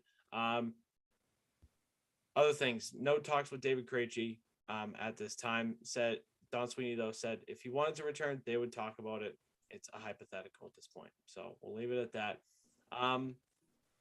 Some guys to not expect back next year. We'll talk. This is another discussion topic we'll discuss as the season goes on. I think it's safe to say Anton Bleed is gone. He said I would he agree didn't with you. he didn't sign here to play in the press box. He deserves opportunity elsewhere too. The Bruins. Yeah, I don't blame him for that mindset in the I love slightest. him. I love Anton Bleed, but he'll have a market for himself and he'll be a good fourth liner somewhere. Yep. It just stinks that it had to end this way. Josh Brown's not coming back. I'd be seriously shocked if Josh Brown comes back. I like that guy for one game and he sucked regardless. Everything else. Then he was just kind of invisible. He wasn't as bad as I thought he would be. He just didn't do much. He's just kind of there. Yep. Just one of those guys. Curtis Lazar for the ride. Likely losing Curtis Lazar stinks, but it's one of those things the Bruins have been okay with letting fourth liners walk. Nola Chari, Sean Corrali, Tim Schaller, so on and so forth. Riley Nash. Do you think he's gone though? I thought I saw somewhere that there was. Yeah, Ty Anderson said there was mutual interest. I saw the other day. I think you're looking at like 1.5 million per if you're bringing Lazar back, but I think in the open market he could get close to 2 or just over 2. Look, I think Curtis Lazar's best interest, he wants to stay here, but I think it's going to end up him testing the market and getting a nice payday somewhere else. Maybe he gets like Sean Corrali money. Maybe he gets 2.5 over like anywhere from 2 to 4 years. Corrali got 4 and no trade cost somehow, but he's a king. So insane. Hometown boy gets it from his hometown team. Gotta love it. Look, Lazar's going to have a good market for himself, and the Bruins have Oscar Steen. They have Mark McLaughlin. Plenty of options to replace him. Options. Fabian Lysell, obviously not ideally on the fourth line, but a right winger. Curtis Lazar plays right wing. He'll be in the mix, I think, at some point next season. Speaking of Lysell, they got him as technically a throw-in in the Hall deal, and they got a lot of value out of him. So that's what they can take out of it. I'm going to miss Lazar, not only because he's a wrecking ball, but I love that big goofy smile he always wears. He gets all excited, like jumping around after goals. I think that's hilarious. I think the Bruins have kind of like established a tradition of that. Like Krug used to do that. Like Wagner used to do little like shimmies dancing. Like Howla does it. Marchand's done like the McGregor thing. I love that type of shit. Foligno does it every once in a while. McAvoy. It's really funny. And like I said, I love the smile he brings. He seems like a really positive guy. And I think any team that can afford to slot him into the fourth or even the third line on the right team will benefit from it because he's a hard worker. He's a positive guy. And I think his best option is to go somewhere else because not that he couldn't be good if he returned, but I don't know. I just don't think it's a smart move if they bring him back. Again, nothing against the player, but they have guys that can step in. They need to prioritize cap space, and they've let fourth liners walk in the past. I'm leaning towards Lazar playing elsewhere, but I'm going to miss him. I really am. I said just got out of my meeting with Sweens. I think there's mutual interest. I love playing here. I love being a Boston Bruins City fans organization. They've all been great to myself and my family, and I want to be back here. But again, there's other parts. There's the business side. I mean, we will see what happens. Sweden said he would be upfront and honest about it, and our people will be in touch. So we'll see what happens. What you kind of expect from a classy player in that situation. Yep. All class from Curtis Lazar. Gonna miss him, but I think he will play elsewhere. Chris Wagner is another guy that could be in the mix next year. Maybe he reclaims the fourth line right wing spot. We'll see what happens with Wagner, but he is entering the final year of his contract. Maybe he is traded for an opportunity elsewhere. We'll see what happens with Wagner. I really hope they don't buy him out because I love him. I would hate to see him bought out. That's the end of it. But we'll see what happens with Wagner next year. He seemingly became okay and dealt with the experience of being in the AHL.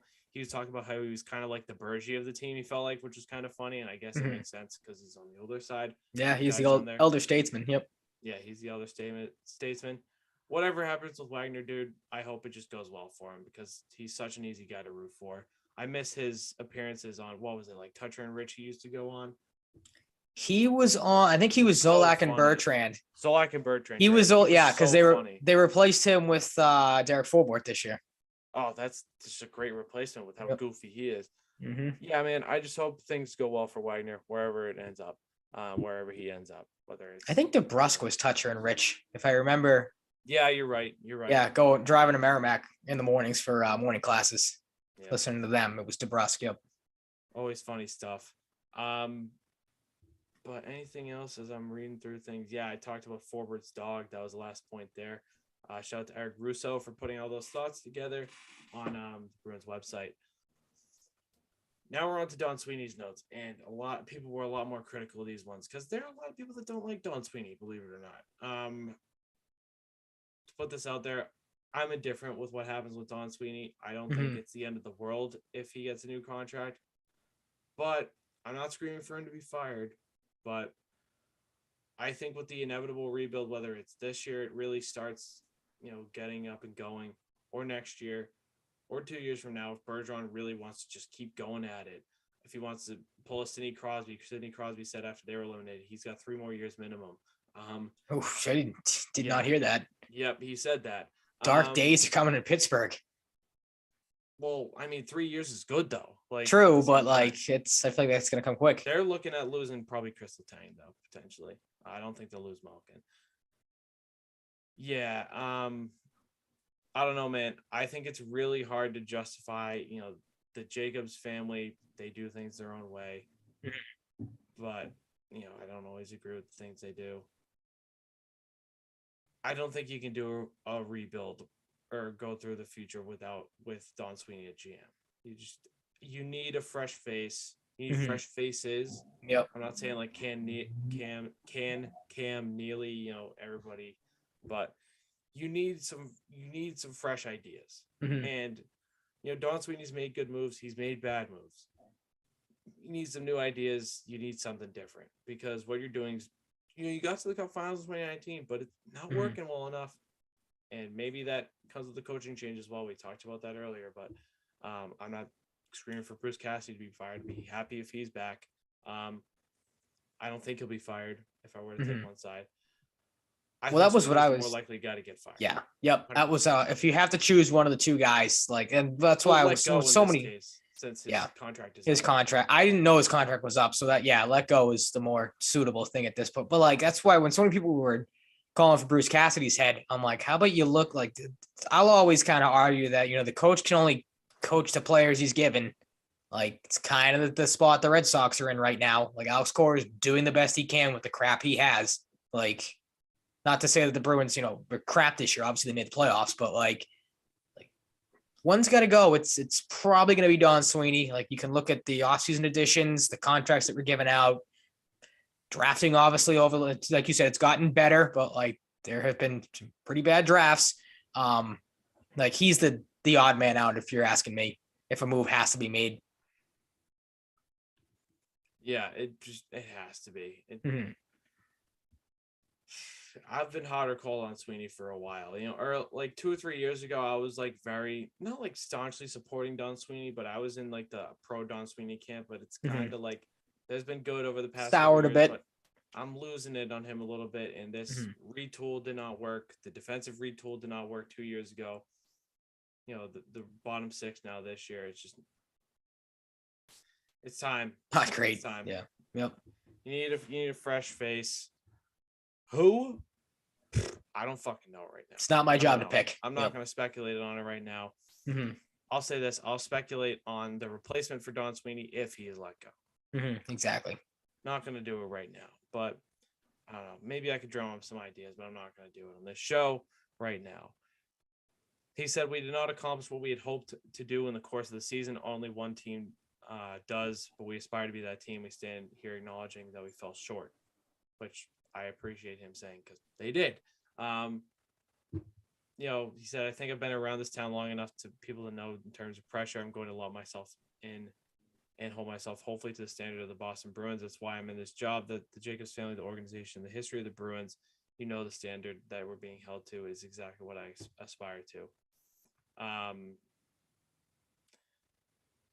Yeah, it's just like it's kind of just like what you'd expect a GM in this type of situation to say. I'm not going to run through every quote. A lot of words, but a whole lot of a lot of in questions. the end. Yeah. And he doesn't seem too clear on what's going to happen with Bergeron, rightfully so. But some people are worried about that. Look, I'm worried about Bergeron's future more so because I don't know if he's going to want to do it everything physically, not Don Sweeney being able to keep him at the right price or whatever. Look, I think Bergeron will take a reasonable deal if he wants to come back for 1 year at a time. But right now, I'm leaning toward Bergeron retiring. The way the interviews have been conducted so far, and kind of the tone of his and Marchand getting super emotional at the end of it, like, I mean, there was some good, I guess. He was flat out asked about playing anywhere else, and I think his one word answer was no. So I'm glad we can put Tony Amonte. Yeah, I was gonna say the stupid speculation that he's gonna go play for the Canadians because that's what a 30. What is he? 30 going to be 39. Yeah, the fact that guy wants to do go play for the worst team in the league. Like, he wasn't a Canadians fan growing up. That's what I've been told too by multiple people. So where that came from, I have no idea. Other than like, I love how everyone's like, "Oh, his old GM or his old agent went there." So he's gonna go that like he's technically still his agent or not. I don't know what that relationship is like. I don't know, but he's got a big job ahead of him. You know, probably gonna take Shane Wright for sure overall and try and get that team back in shape. But he's got to trade Jeff Beecher probably too, which is going to be a tough task with that contract because he requested a trade during the season. But look, man, I'm leaning towards Bergeron retiring, and the one thing outside of, I think Bergeron knows he can offer a lot to this team. He just had one of the best seasons of his career. So that's the thing that's, holding me back from saying he's absolutely going to retire. Right now, I'd say 55-45 retire. I was 60-40 a couple of days ago. I'm going 55-45, tinkering a little bit. But I hope the thought, with him and his family talking over friends, whatever, teammates, comes to the fact that, dude, like, you're probably going to win the Selkie this year. You're so goddamn important to this team. If you can, just please, for the love of God, stay. And I'm echoing this. Bergeron, please. Sweeney, please. Whoever the GM is, please. Just, I want Patrice Bergeron. Keep it together. I don't want it to be the end. Mm-hmm. It's the end is going to come, but I don't want it to happen right now. They made these window extending moves. This team can still make the playoffs next year with, the right team on paper and, on the ice. Bergeron's got a lot left to offer, I think, but he's been through a lot. He's played, if he wants to, is more than anything else. Like, since he was 18, he's been through a lot of injuries. He's 36 now. There's a lot of factors. He's 3 young kids. Well, that's what I mean. Like, he can. The question is, does he want to? That's going to be the biggest thing. Like, It's kind of the same thing that, you went with Tom Brady. Like, the guy still got a shit ton of ability left. Is just, does he want to hang it up and go, be a family man for the rest of his life? And I doubt Bergeron will say he's going to and then come back out of nowhere like Brady did. But, like, it's kind of a similar situation. 2 greats at their positions. Like, yeah. Some other comments. Sweeney said, I'm under contract for right now. I've had a discussion earlier in the year in terms of indication what his path will look like, and that will be determined in short order. So I think we'll get a decision soon. I want to be done with Don Sweeney. And the Carolina Hurricanes just scored, and that just pisses me off. I want them to lose so badly. Their fans are so goddamn stupid. Like, the one person that is the saving grace, and they're lucky to have her, is Sarah Sivian. Like, yes, she just puts together fantastic content for The Athletic and her podcast. But those people suck. A lot of those people suck. They're so stupid. Those idiots in my mentions. Like, I'm surprised that one idiot isn't like clearly following my tweets, not following me just to come and like try and chirp me in the chat like he did last week. Fucking dork. How do you think the guy that has James Harden in the Canes jersey feels? Like, the 76ers got bounced from the NBA playoffs, but the Canes are still in the NHL playoffs. Please give James Harden a Supermax. Please give James a Supermax. How do you think that guy or girl, whatever you're dealing with there, feels? I don't care, dude. fucking dork fest. Just in idiot. The fan base. Dork Yep. fest in that fan base that defend Tony D'Angelo. Give me a break. That's it's a big red flag right there. Another thing, he spoke about Jake DeBrusk's trade request, and he said, I don't think things have changed, which is interesting because DeBrusk seems undecided. Other than that, he's happier. Glad we're not on the same page there. That's good. Yeah, that's a great look. What you will. That's all I'm gonna leave that at. Make of that what you will. He talked about Fabian Lysell. Fabian Lysell, was signed a few months ago. I don't remember the exact time, so we don't have to worry about when they're gonna sign Fabian Lysell now that Vancouver is out of the WHL playoffs. He's already under his entry level contract. The interesting thing about Fabian Lysell that I never thought of is potentially moving to center. And Don Sweeney said in response to that, we have not had discussions internally about him definitively playing center. We do think he has attributes, but at this stage, we are focused on his overall growth and development. I see Fabian Lysell as a winger.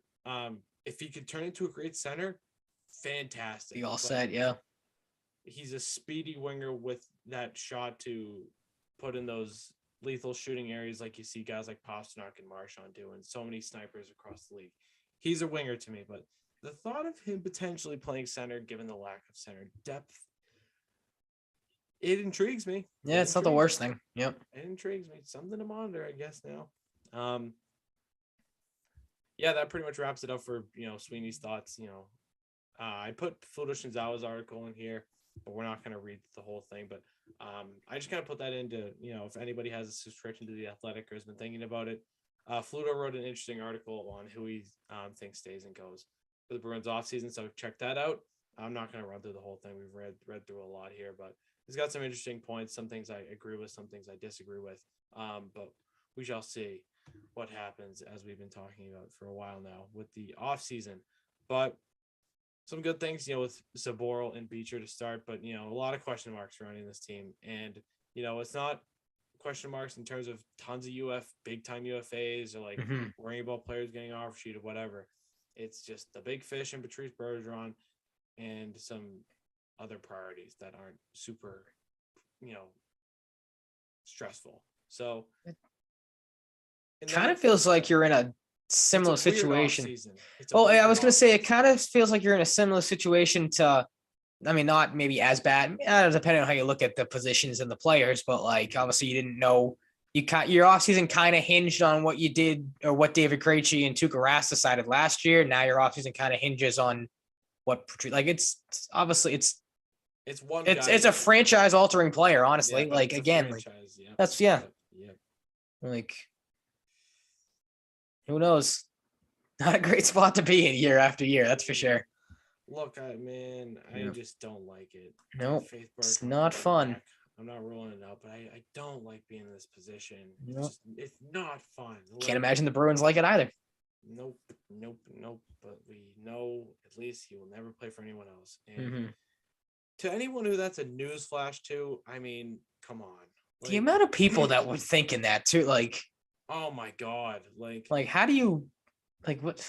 Again, like, the Montreal thing just blew my mind. Like, yeah, the guy does not want to go play for the worst team in hockey in his final however many years he's left in the league.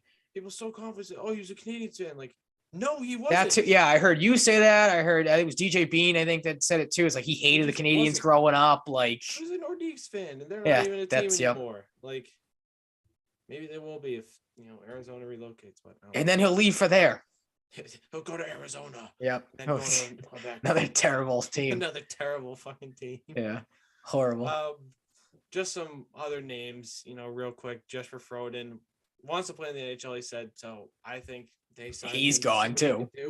Oh, okay. I don't think never he mind. said that I don't think he said that in like a bad way towards the not in Bleed's way. Yeah. Not that Bleed said it bad, but like, gotcha. Where can I get a better opportunity? I think they signed him because they liked what they saw when he was playing the SHL and the World Championships last summer, and they wanted to give him a shot. And now they'll see what happens with him. Cody Curran, who they acquired in the Lindholm trade, all reports look towards him signing with Färjestad BK in the SHL. So good luck to him. He was just a throw in the trade, played a few games in Providence. Best of luck to him. Troy Grosenick, low-key important depth piece because he was very good for Providence this year. So if they can keep him around, he's a good AHL veteran. Wouldn't hate that at all. Could see Tyler Lewington and Stephen Fogarty both walking for other opportunities, but guys that seem to be decent, veteran options in the AHL this year. Jack Ashan's a free agent. Happy 25th birthday to him. The fire hydrant. This kid's built like a goddamn fire hydrant. Just look at the thighs on him. Him and his brother Grant actually have the same birthday. I found it's a fun fact. Jackson Nika's a restricted free agent. Guy that could be on the way out via trade, honestly. Whether it's packaged with Jake DeBrusk, whether it's packaged with Jake DeBrusk and a defenseman in a big trade. Yeah. I don't see Jackson Zanika working out here. Sorry to anybody who likes him. I see he's a baby deer out there to me. He bulked up going into the season, then they updated heights and weights, and he lost all that bulk, it looks like. I don't know what's good. going on. Yeah. Somebody's lying somewhere.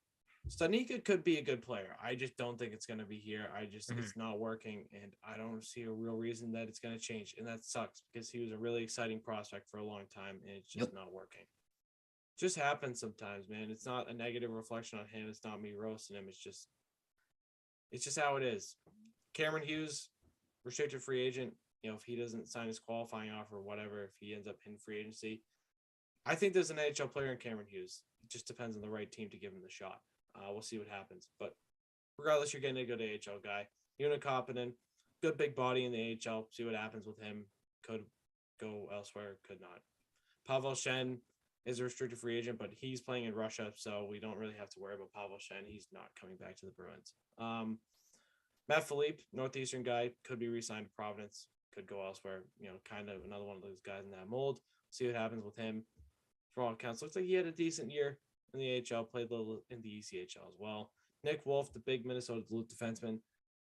I imagine he'll stay around. I think the Bruins like having big defense, like a big defenseman or two. They had Chris Breen for a while. Now you got Mike Callahan, who's got some size, and Nick Wolf. I imagine they probably keep him around, but we'll see. Kellen Booth, probably gone. Especially if Grosnick stays. I don't know if Kellen Booth is going to stick around any longer. I think they can afford to move on and or replace him. And Kyle Kaiser, we'll see what happens with him. Maybe he looks for an opportunity elsewhere, but still a decent young goalie. So that kind of wraps things up for free agent news for anybody who might have forgot about some of those depth guys, free agents.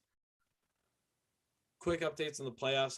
Tale of two teams for the Bruins. We talked about that. The Rangers battle off the pesky injured Pens. The Pens got Jari back in Game 7. Didn't matter, though. They lost in OT thanks to Artemi Panarin. The Rangers kind of squeaked out of that series. They weren't like the overwhelmingly better team the whole time, but they pulled it out. Now I just hope they beat Carolina. Tampa outlast Toronto because, of course, the Maple Leafs found some way to lose. Really unfortunate, though, the news about Mitch Marner. Oh, absolutely. Yeah, absolutely. He's fine. He put out a statement through the Maple Leafs today, so that's good.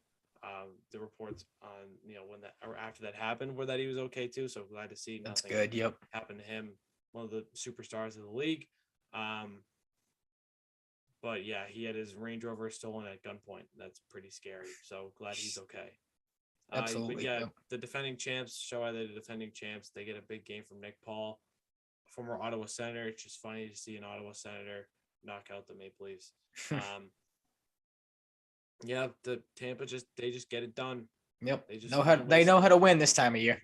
They're a cup mold team. They know how to do it. They know how to do the damn thing. The Panthers beat the 99.5% Tom Wilson-less Washington Caps. He played like one shift, scored a goal, then got hurt and never played again. Weird series. One of the weirder timelines I've ever seen for a player in the playoffs in any sports. Carter Verhaeghe, early Conn Smythe favorite if Florida goes the distance. He was nasty. I think he scored in their last 3 games of the series. Multiple, if not like 2 or 3 game winners, I think. Don't know the exact number. Monster. Former Tampa Bay pretty solid, yeah. Player as well. Monster. They capitalized on him showing, signs of being a great player when he was playing in a lower role and in and out of the lineup in Tampa, and it worked out for him. And look where it's going now. He's towards the top of the league in points in the playoffs. Stud.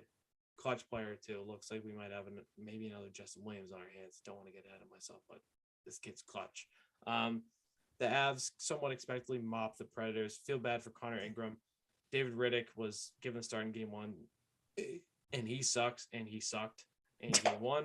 So Connor Ingram had to step in. A guy, no playoff experience, had dealt with some mental health issues at different points over the past 2 years, I believe.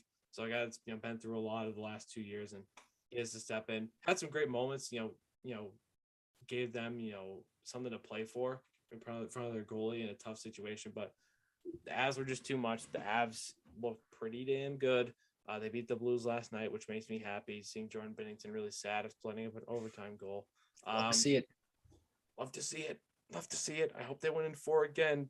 2 straight sweeps of the Blues would be pretty sick. Speaking of the Blues, though, they overpowered the Wild. Kind of what I expected. I expected it to go 7 games, though. Such a shame that we don't get to see more Kirill the Thrill. I just truly love watching him play. He's such a stud.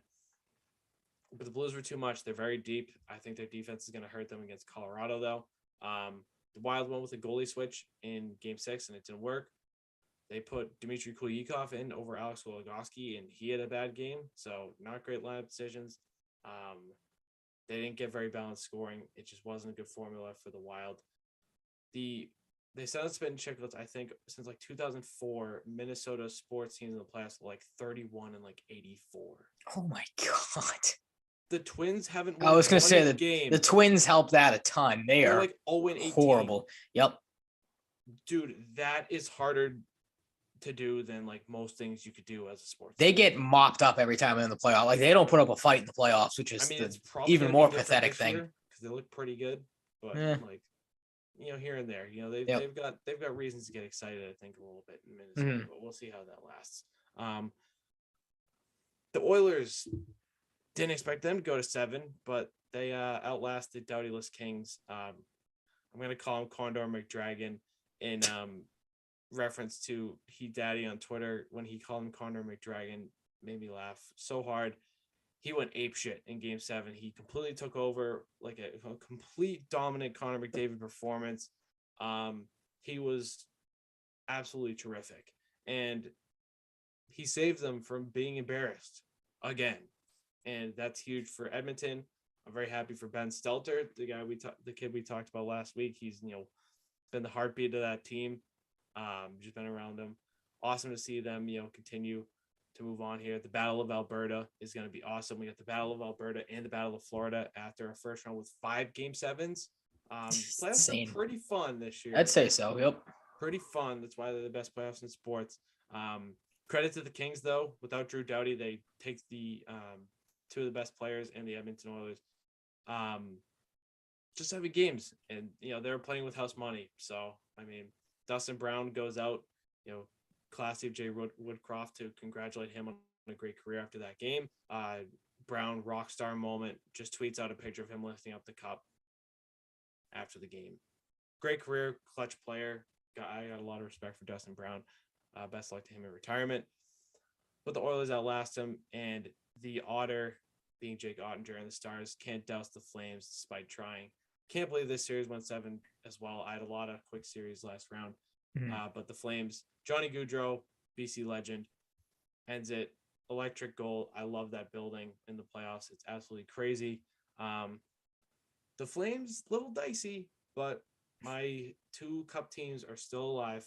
Both of them had kind of dicey series, but they're still alive. So we'll see. Jake Ottinger had like a 958 save percentage and like a 154 goals against, and his team lost the series. And lost. Jacob Markstrom, very cool, went up to him in the handshake line and says, like, essentially, like, you're amazing. Like, yeah, he was hyping him up. Off, which is really cool because Jacob Markstrom had a fantastic year this year, led the league in shutouts. Really cool to see stuff like that because Jake Ottinger is a stud.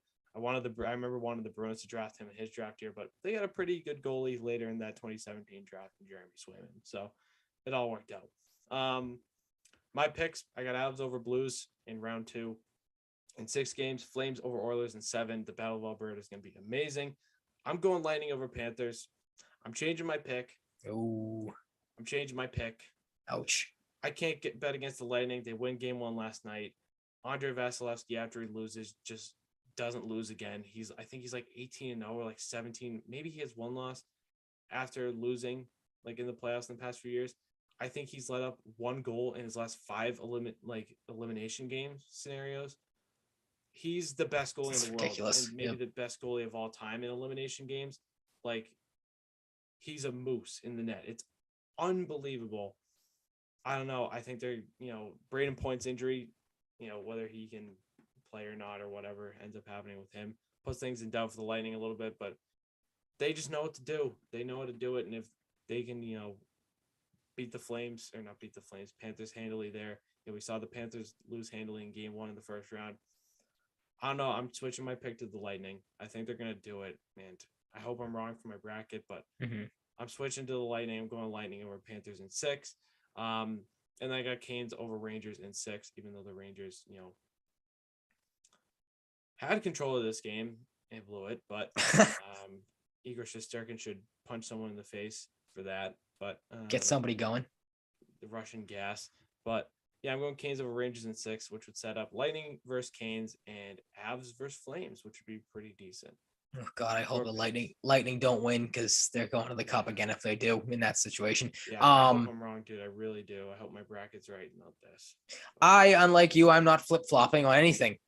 I am standing pat and standing tall. I have Avs over Blues in 6, Flames over Oilers in 6 as well. And then 2 Game 7s in the Eastern Conference. I am sticking with the Panthers over the Lightning. I'm sticking with my Stanley Cup winner to win this series as well. And then Canes over Rangers in 7 as well. Excellent. That's going to wrap it up for hockey. Sure, the playoffs are going to be plenty of fun even without the Bruins. But they always are. Like you said, the NHL playoffs, I will never debate this with anybody. I agree that they are the best playoffs just for obviously the grueling grind it is to get to the Stanley Cup playoffs as a whole, then to get to the Cup final. It is unmatched anywhere. Unmatched. Totally agree. But it'll be an interesting offseason. We'll have all the coverage for you. So tune in for that and much more. Patriots. Vince Wilfork inducted into the Patriots Hall of Fame. Very well deserved. Absolutely. Complete legend. No disputing it. If you dispute it, argue with the wall.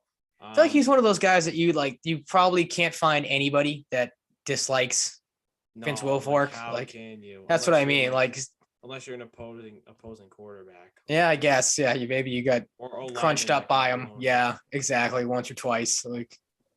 But yeah, I mean, another one. The man. Absolutely. Again, kind of the theme of it, like another pro's pro, just kind of went about his business was. I don't know. He wasn't like a badass superstar player. But he was a solid player for as long as he was in the league. Did the right thing. He's a guy that hardly had a bad game. Absolutely, yeah. You never looked up and was like, "Oh, what's Vince Wilfork doing out there? What the hell?" He always seemed to be right place, right time, knew what to do. Money. Like you said, never seemed to really put on a bad performance. Yep. Unfortunately, my guy, I was thinking of you when I saw this. I'm like, he's gonna be devastated. Got to even get a chance. Look, I wasn't really expecting Derek King to make the roster at the outside shot. They could make him a gadget guy. They had him as a wide receiver. I'm just happy he got signed. I've been willing it into existence for 3 years, and it happened, and I can live with that. And I got to be honest, I don't want to trip the guy, but him catching passes, those photos I saw just did not look natural. I didn't even. That was the only thing I saw on Twitter was that they were trying him out as a receiver. I didn't see anything about how it went or how it looked, but not a great showing from what I understand from you. No, that's unfortunate. Doesn't seem like it, but no. Best of luck to him. He's a fun player. Liam Shanahan, offensive lineman from LSU, thought this guy might stick around a little longer, given the fact they drafted one of his fellow linemen in Jason Hines. Well, they drafted 3, so you don't really. The Marlboro Mass kid does not stick around. He gets released as well. But the main point of discussion for the Patriots, the way too early record predictions, which we love to do every year, and we'll revisit more towards the season. A little different than last year, just an early precursor. To start, the Miami game at Miami, the dreaded game at Miami. That is a huge storyline every year. I'm going with an L. I am too. I want to get the. I mean, this to me. I feel like is more so a toss up than anything else because I want to go off a track record. The Patriots always struggle in Miami. It's a given. Miami's got a new head coach. Do they come out and play for him? Rah first game of the season. Do they struggle under a new coach to start the season? I don't know. But I mean, Miami did make some big changes in the offseason. Obviously, have Tyreek Hill. Patriots still in my book don't have a guy that can cover him. So as much as maybe as bad as Tua has looked maybe in training camp. I don't know if you saw those videos and pictures of him underthrowing Tyreek Hill already. Maybe some concern there, but again, like it's going to be a long season for the Patriots, as you'll see as we do this. They do not get off on a great foot. I have them losing as well. Yep, I'm in the same boat on everything. For anybody who might have not noticed too, Miami added to their defense with Melvin Ingram. That's true. Yep. So Melvin Ingram had some moments for the Chiefs here and there. I think he'll be a decent, addition to that defense. Mm-hmm. Next up, we have the Pittsburgh Steelers, a team that had an eventful draft on offense. Yep. George Pickens, Calvin Austin III, who I loved. He's a speed demon. Kenny Pickett, who could be the starter, could not be if Mitchell Trubisky out-muscles him, or Mason Rudolph comes into the mix. God. Good Lord. Yikes. Maybe if he reverses the roles and beats one of them with his helmet. Yeah. Takes out Mitch Trubisky. For anybody who doesn't know who Jersey Jerry is, from Barstool, he went out to dinner with Big Cat, also from Barstool, and some friends and stuff with Kenny Pickett. And the first thing he told Kenny Pickett was Pat Fryermuth is always open. That's the first thing he told him. He was talking about the menu selection was thank you. Good to know. Shows confidence and that content was fantastic. Absolutely was. I hate the Steelers. I truly do. I don't hate Jersey Jerry. I don't hate Kenny Pickett. But I'm truly looking forward to the Jersey Jerry Kenny Pickett content in the future. It's gonna be spectacular. Nope. He actually talked about it some more in part of my take today when he did a segment with them. Oh my God, it's so funny. But the Steelers, I have them beating the Patriots in week 2. I think TJ Watt obviously is going to be a massive problem. I saw today his cap number this year is like under $5 million, which I didn't know. Like, how is that even possible? That seems like a crime. Like, it's crazy. I think, it'll depend on the QB play. It'll depend on how the line holds up, but I think Najee Harris could cause some problems. George Pickens and Calvin Austin could be contributors right away. Hard to kind of say right now. Claypool and Deontay Johnson will be tasked with, filling the void of left by Juju Smith-Schuster. Gunnar Olszewski's in the mix. Gunnar Olszewski revenge game. I forgot he went there. Yep. They added Anthony Miller from Chicago. They added Miles Boykin from Baltimore. They got a lot, much different look in their receiver core. So interesting to see how that works. And potentially a new QB in Kenny Pickett. I hate that Kenny Pickett stays in Pitt because I wanted him to go somewhere else. Other than Pittsburgh. Igor Shesterkin is in disbelief, and the Carolina Hurricanes just won in overtime. 3 minutes and 12 seconds in. That sucks. Dude, Shesterkin just looked like he saw a ghost. Yeah, man. So it must be a New York theme. Interesting. Yeah, good connection. Thank you. Yeah, it's an interesting Steelers team. I don't think they did a lot on defense this offseason, which is interesting. I think they could have used some more improvement, but DeMarvin Leal could be a decent addition. I don't know. He's got some, concerns, which is why he dropped in the draft. But they're a good team. I think they could edge out the Patriots, and I'm going to go with it. I think they'll beat the Patriots in a close one. All right. I am differing for you for the first time. I have them winning this game. Again, kind of a toss-up to me for all the same reasons you mentioned. Like, again, it kind of falls into, who the Patriots are they going to be able to cover? Like you said, Johnson and Claypool. Najee Harris, obviously, we saw the Patriots struggle with pretty good running backs last season. You can never count Mike Tomlin out of a game. But then I go back to, like you said, the quarterback position. And as people know, if you listen to me, I don't trust Mitch Trubisky with anything. Now, like you said, maybe they go with the rookie to start the season. They pull Mac Jones and he beats out Trubisky in training camp. But I feel like it's going to be Mitch. If I were, that's what I mean. I don't think you bring Mitch Trubisky in if you don't plan on playing him at least the first couple games of the season just to see if he can give you something. If not, then you go with Pickens. But Pickett. Yeah, or Pickett. Thank you. Pickens. I just made that connection. Wow. Yeah. Look, one quick thing about Mitch Trubisky. I think Mitch Trubisky's got something to play for. I think you can argue that. Like I said, I have never been all that impressed with Mitch Trubisky, and then going up against the Patriots, like I think I think he's the prime quarterback that Bill Belichick can make look like an idiot. Sure, he has maybe shown some stuff to people in the past, but more so than not, he's been on the bad side of things. I think Bill Belichick can exploit, his, mistakes, I guess, or his dumbness or anything like that. But yeah, I think this is a game the Patriots has got a back and forth game, maybe our first overtime game of the season. Maybe you have to rely on Nick Folk here. You look shocked. What's the matter? Dude, I'm watching the replay of the goal. Ian Cole turnaround shot. it deflects off the bottom part of Ryan Lindgren's shaft, and he tipped it past. Oh, so an own goal. Oh no, A former that's Bruin. rough. Wow. Helps out the Canes. Dude, Ouch. I would not sleep. No, that would not be good. Tony D'Angelo almost fell, falling, like getting up to hop over the bench. That would have Loser. been really funny. Yep. Loser, douchebag, racist, asshole. All that. But yeah, I have Pittsburgh. Rather, I have the Patriots beating Pittsburgh. So I'm 1-1 to start the year. You are 0-2. The other thing too is to spoil it. I couldn't see the Patriots going on a lengthy losing streak to start the season, as I spoil, like I said, my next pick for the Baltimore game. But they got to get a win in here somewhere. Again, I just think the odds are stacked against them going into Miami. So I feel like Pittsburgh, they've had some success there. Like Pittsburgh's the one they're going to be able to get out of this.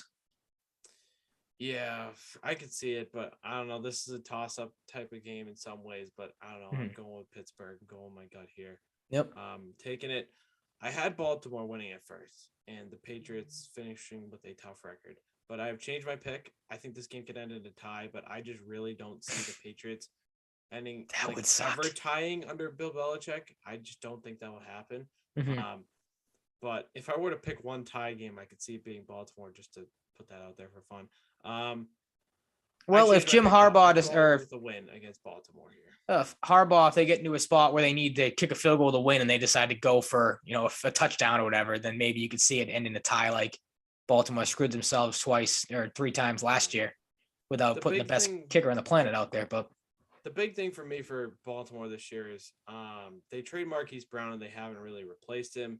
They added a lot on defense. Kyle Hamilton, Jalen Armour-Davis, David Ojabo falling, Travis Jones. They could have gotten perhaps Jordan Davis instead of Travis Jones later in the draft if the Eagles didn't trade up for Jordan Davis. Who else? They got someone else. Who's the? Why am I forgetting? They got Marcus Williams. I was expecting him to be highlighted in green here on our lad. Marcus Williams is a nice pickup. I like what they've done, but I think the Patriots can beat them. I feel like this is another toss-up game. Tyler Linderbaum, getting him is huge. They lost Bradley Bozeman. Daniel Falele is good depth at the tackle position. They signed Slade Bolden too, so that's maybe the one that got away for the Patriots. Drafted a couple tight ends, which is interesting. Charlie Kolar and Isaiah Likely, and they're a good team, but I don't know. I think the Patriots can edge them out here. I think if they can somehow shut down Mark Andrews to some extent, it's going to be a little tougher for guys like James Prochet II, Devin Duvernay, Tylan Wallace, and Rashad Bateman to make a lot of noise. Rashad Bateman is the biggest threat of that group to me, but he's still an unproven rookie, former first rounder. Tylan Wallace has some ability, unproven. Devin Duvernay has some ability, unproven, and same with Prochet II. So, their line, though, I mean, their line underwent some change, and I think they'll be fine. But they're kind of like a fringe team to me. I'm not going to guarantee them to be a playoff contender. I think the Patriots can edge them out here, and I switched my pick from an L to a W. Yeah, it's another one I went back and forth on. I have, like I said, them losing though. You said it. I don't think they have anyone that can stop Mark Andrews, and I don't know if I'm not maybe, but I just don't know.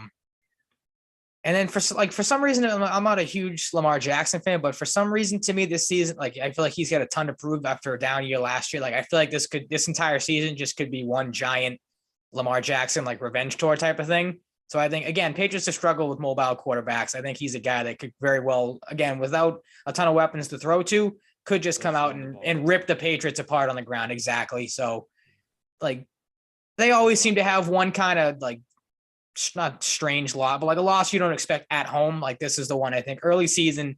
Still, we've heard this from the Patriots before. The first couple weeks of the season, first month, they still kind of take as extended, not training camp, but an extended preseason to figure some things out. So I think this game could very well fall into that, a loss where you're sitting there going, well, how the hell did the Patriots end up losing this game?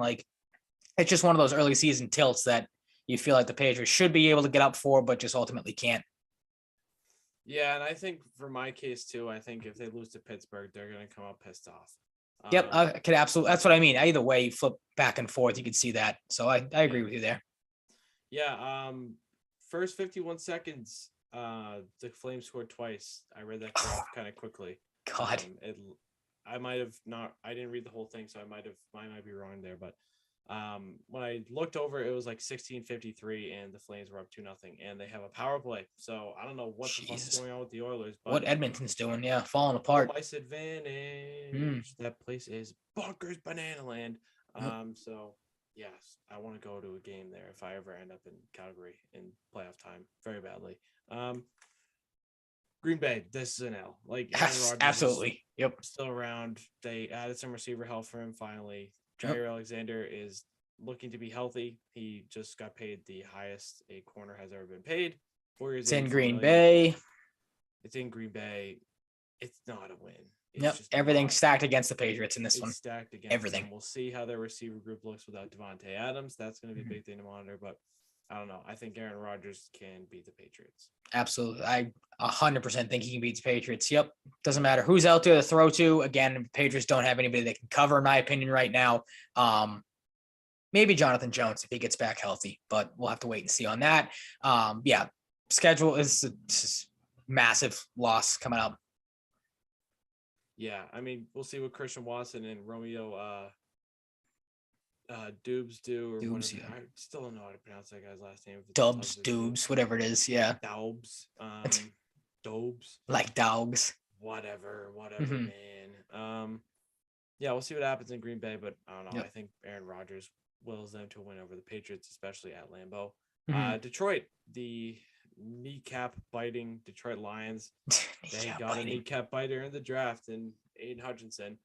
Jameson Williams is a huge upgrade for them. I like what the Lions have done this offseason, but they're still not a huge threat. No, they're building towards something. Like you said, a couple nice pieces here and there. They're doing stuff. Exactly. I do like their head coach, whether he has some weird stuff to say or not. But yeah, I mean, on the flip side of the, consensus loss of Green Bay, consensus win with Detroit, they're still not there yet. So that's good to get the Patriots at 2-3 for the both of us heading into week 6. Yep. I mean, Aiden Hutchinson, James Williams, Josh Pascal's a nice pick. Malcolm Rodriguez, I've heard good things about a linebacker. Kirby Joseph and Chase Lucas are good additions to the secondary as well.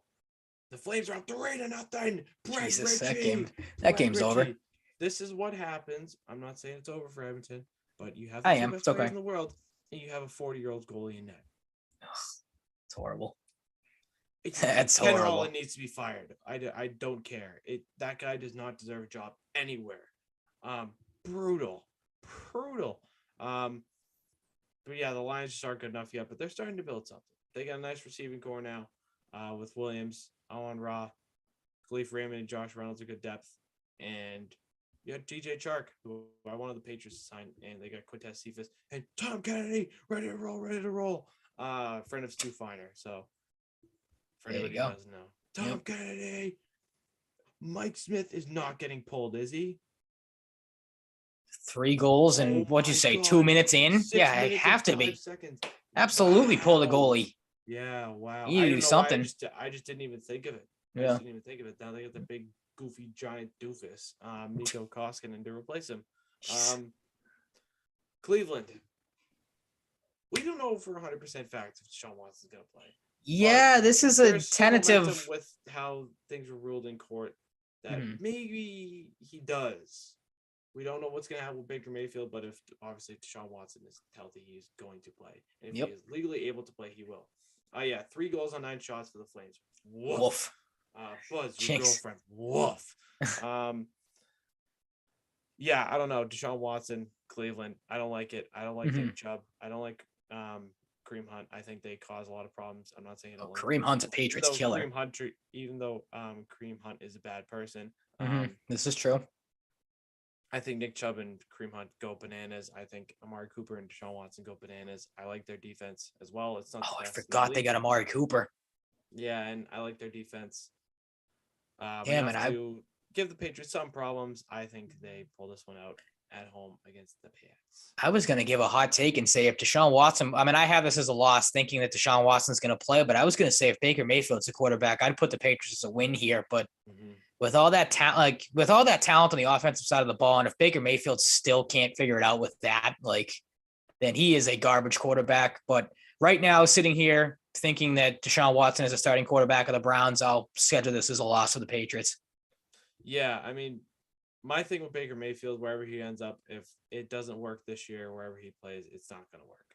I'm giving Baker Mayfield one last chance. So No. up to you, Baker. Yep. Do with that what you will. Imagine if Baker Mayfield heard this. That would be hilarious. He'd be like, I want to prove that kid wrong.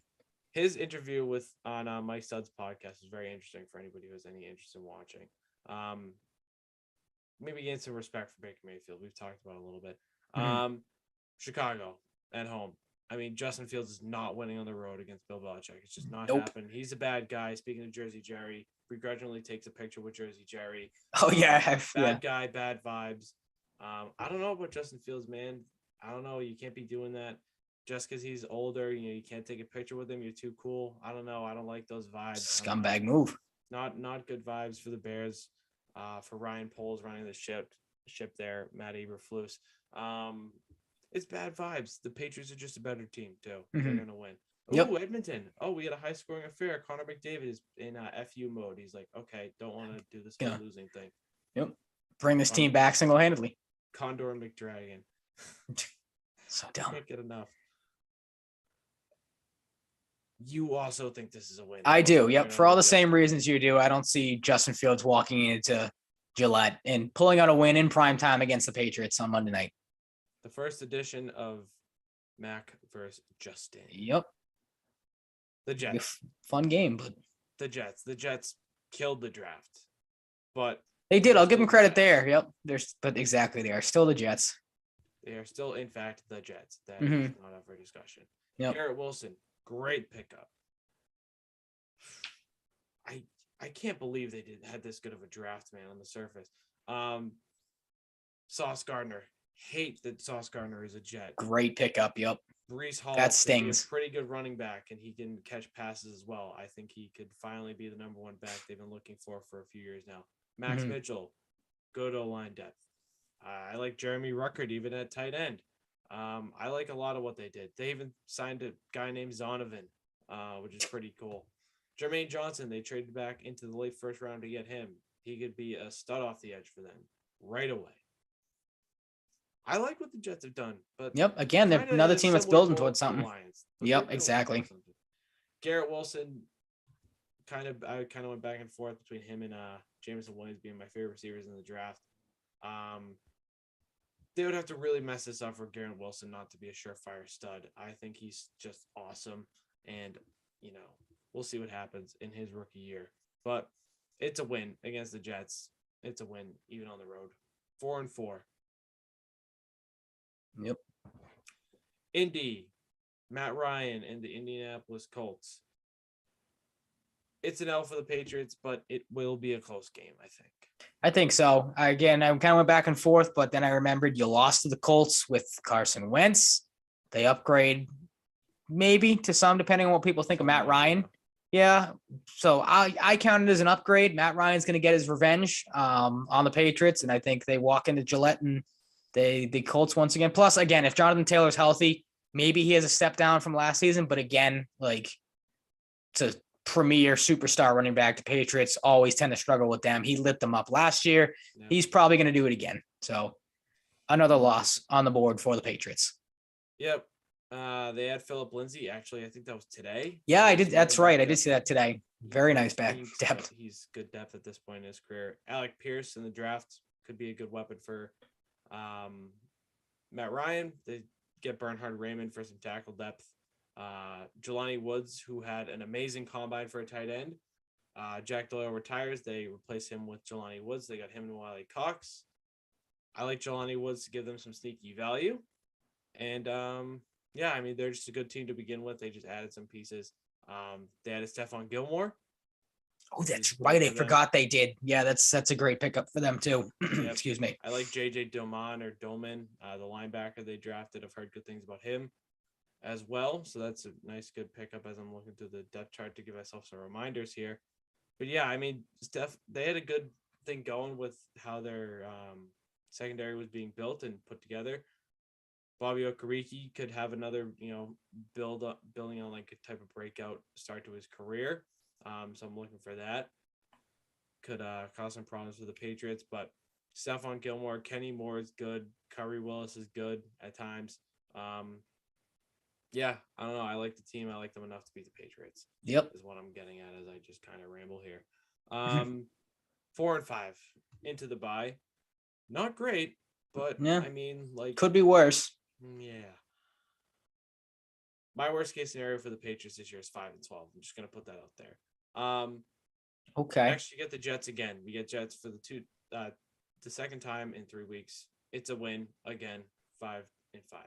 I don't need to explain the Jets. Yeah, I mean, I was trying, like, I'm not going to spoil what my win-loss prediction is, but like I was trying to figure out a way to like make this work. Not that I want to, but like I feel like there's a ticky-tack loss in there somewhere. Like I really debated having the Patriots split with every no, not every division opponent, but like it was a part of me that was like, maybe this is the year the Jets figure something out. They get lucky, they steal one, but I couldn't bring myself to do it, especially not at home, coming off a bye. Like Patriots win that one going away 5-5, as you have them as well. Yeah, it's they're still the Jets until they prove otherwise. Exactly. They'll find a way to, Jets the game up somehow more so than not. Yeah.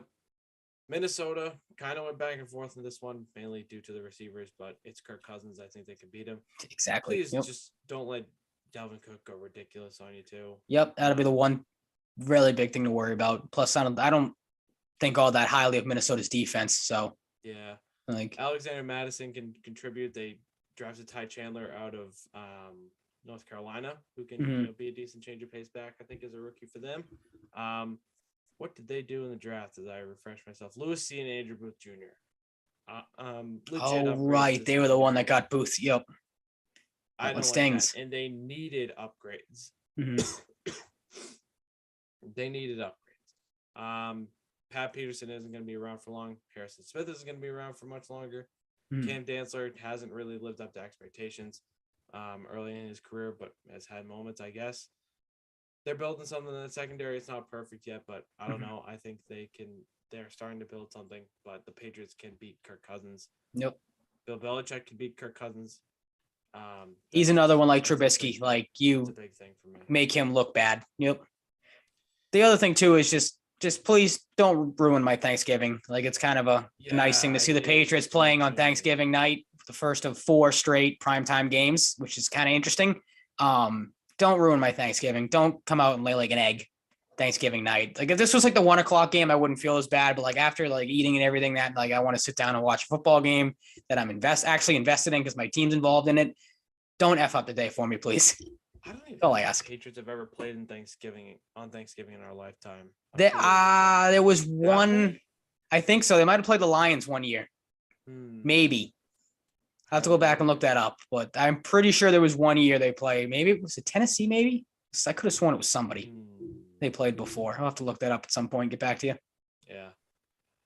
Thursday night, week 13, Buffalo Bills. They're not beating the Bills this year. Nope. I don't know if the Bills are my early pick to win the Super Bowl, but Josh Allen's my early pick to win MVP.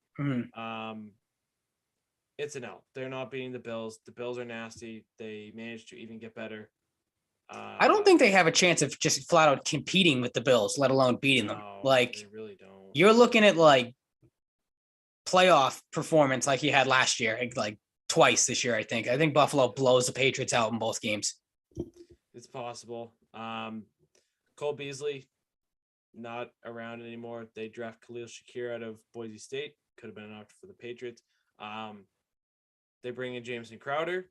Yep. Gabriel Davis could be looking at a breakout season a little bit. Maybe Isaiah McKenzie. I like their receiver group. I like them adding James Cook. Zach Moss is just not cutting it. I could see him being cut. They added Duke Johnson as well. He could just be competition. James Cook, I forget, brother or cousin of Dalvin Cook. I think it's brother, Georgia. Yeah. Could take over the starting job early on, even from Devin Singletary, I think. But I think Singletary and Cook will get the majority of the carries. I like the pickup for the Bills.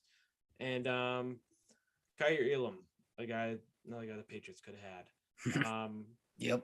They needed a corner to, help take some pressure off of Tre'Davious White. They got it.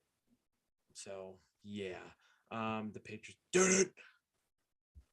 Not happy about that, but the Bills are going to be really good. They got punt god Matt Araiza. which I For a team that doesn't punt, it's a strange move, but doesn't punt, and they already take have it. That hawk. Yep. I just screamed. I hope I didn't. Well, I kind of screamed. I hope I didn't wake my parents up. That'd be pretty funny, but not funny because my dad would be pissed. But whatever. Just I just felt like saying hawk really loud. Sorry, guys. Fair enough. On to week 14 versus Arizona 14. at Arizona. You and I differ again on this one. I'm going the L route. Mm-hmm. We'll see what DeAndre Hopkins' status is. If he's healthy, he'll be back from the suspension, but guy struggles with health problems. Is Kyler Murray that guy? We don't know. I don't know. Will he have won out by Arizona? Yeah. Well, that was my big thing is I wanted to again, I couldn't bring myself to have the Patriots go on a lengthy losing streak. So I needed to figure out a win in these, 4 games coming up. This is the time of year Arizona tends to crap themselves late in the season. So if Arizona's I'm assuming Arizona is going to be favored in this game unless the Patriots have some sort of ridiculous start to the season. Very well could be a game where Arizona comes out and maybe treats this like a trap game. And I think they take a loss here. I think the Patriots get a win on primetime and this little stretch they're on, maybe show some people something, maybe give us some hope that they can make a late season push with our records not looking the greatest right now. But I don't know. It's going to be tough to finish out the season, but I have some faith they maybe pull a fast one on everybody and beat Arizona. At this point, I expected N'Keal Harry to be a member of this team. Yeah. But they didn't do the Andy Isabella thing. Mm-hmm. Marquise Brown is an Arizona Cardinal. Yep. Solid pickup for them. Gives them a legit tight end outside of Zach Ertz. And before Zach Ertz, they didn't really have one. Max Williams isn't the guy. He's fine, but Zach Ertz isn't going to be around super long term. Trey McBride's a good pickup at tight end. I like that. Wasn't expecting Keontae Ingram to be the addition at running back. I thought they would take one earlier, but looks like James Conner, Benjamin, and Keontae Ingram. So that'll be interesting to see how their running game looks. Jay Sanders and Cameron Thomas are nice pickups on defense for them in the draft, like those. And I thought there was one more, but there wasn't. As I'm checking their Ourlads page just to refresh myself on names. Yeah, Arizona's good. They didn't get overwhelmingly better or anything, but they're still a good team. As much as we can say, they faltered around this time last year, we don't know what to expect. I think they're good enough to beat the Patriots. And I'm going with them doing so, unfortunately, here.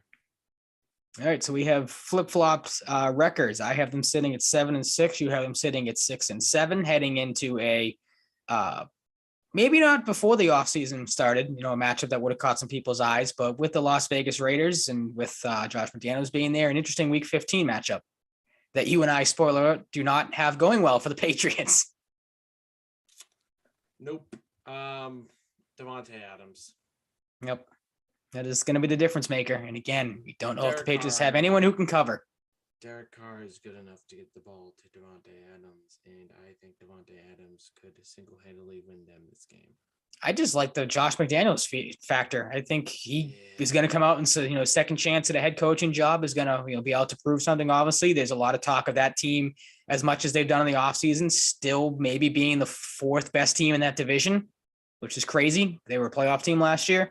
I think, he might have a chip on his shoulder and that whole team might, and they're going to be able to prove something. So I think they might surprise the Patriots in this one. Could the Patriots pull it out? Maybe, but I don't know. Like you said, I think I'm with you. I think Devontae Adams could single-handedly just rip the Patriots to shreds in this game, which he very well might do. He could. Their Ourlads page, I hope for their sake they don't do this, has Jermaine Luenor listed as a starting left guard, and they drafted 2 guards. And Well, if that's the case, the Patriots might win then. Just attack that matchup. Dylan Parham and Thayer Munford Jr., I like both of those guys a lot. They would be stupid to not put one of them at starting left guard or right guard over Jermaine Luenor. Jermaine Luenor is very bad. Mm-hmm. As we know, yep. But they got a much different receiver core this year, man. They get Devontae Adams. They bring in Demarcus Robinson, a guy kind of it's a good third option. Looking to find his role in case he never really did it consistently. Keelan Cole, they signed him recently. He could be good. It's a solid pickup. Interesting. Still have Hunter Renfrow. If he can stay healthy, struggle with health problems, could be a legit stud through a full season. Foster Moreau is good. They got Jacob Hollister. They got a lot of former Patriots. They got Jakob Johnson. They got Brandon Bolden. Jarrett Stidham now. That's true, yeah. Jarrett Stidham. Good on Josh McDaniels going from a place where he really didn't have a whole lot of weapons to throw to a shit ton of them out in Vegas. Yeah, Jarrett Stidham goes along with a 7th-round pick to the Raiders for a 6th. So the Patriots have 666. They have 3. Oh God, picks. Cursed season. Yep. My underrated addition for the Raiders is Zamir White, the running back they drafted. Mm-hmm. They did not pick up the 5th-year option on Josh Jacobs, somewhat surprisingly. I was surprised by that. Be there super long term. I wanted to get to Zamir White in my dynasty draft, but I couldn't. I think Zamir White could be a legit impact player pretty early on, so that's a name to watch, I'd say. I like their team. I don't think they're a Super Bowl contender, but I like their team. A solid team, yep. Junior in the draft, which is fine. They didn't do a whole lot exciting on defense, though, which is a problem because their defense is not very good.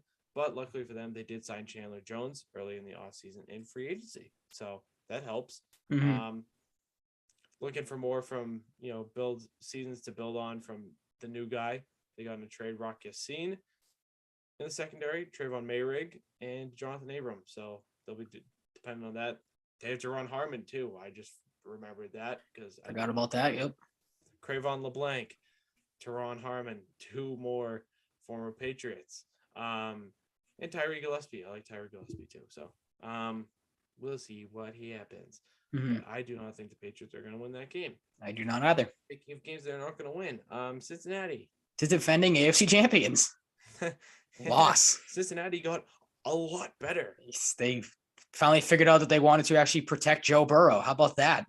Crazy concept. Yeah, I know, right? Full Send podcast they dropped today talking about stuff. So worth a listen. Love Joe Burrow. Mm-hmm. Yeah, they're going to be really good. Again, Alex Kappa, Lyle Collins, arguably the best right tackle in the league, and Ted Karras. I was going to say, Teddy Karras is there. They got legit help for him. And the thought of Joe Burrow with significantly more help is terrifying. My second MVP pick would be him behind Josh Allen. I think that'd be a great pick. That's what I mean. You get all that help and more time to throw to all those weapons. Dude, plus, they still have Joe Mixon if he can stay healthy. Like, I like their tight end Ozuma, not the flashiest name, but is he gone? No, he's right. He's the Jets, right? Jets. Now, who do they have a tight end now? They added somebody, didn't they? Hayden Hurst. That's right. Okay. But not Drew a great. All right. Too. Yeah. He's more of a blocker. Absolutely. But my knowledge. All right. So I got that one wrong, but to break out in the running game as well. I think that guy's got some low-key upside. They signed him last year or drafted him late. I don't remember, but I've heard good things about that Chris Evans kid. So watch out for him in the running game, maybe. Cincinnati's just a team too. Like, that's a team.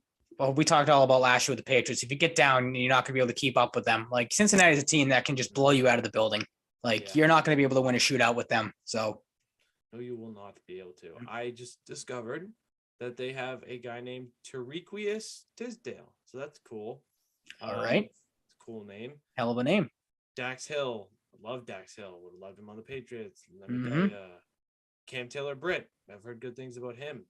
He could be a good piece of their secondary. And Tyson Anderson. They needed to add secondary depth. They did it. They needed to add O-line depth. They did it.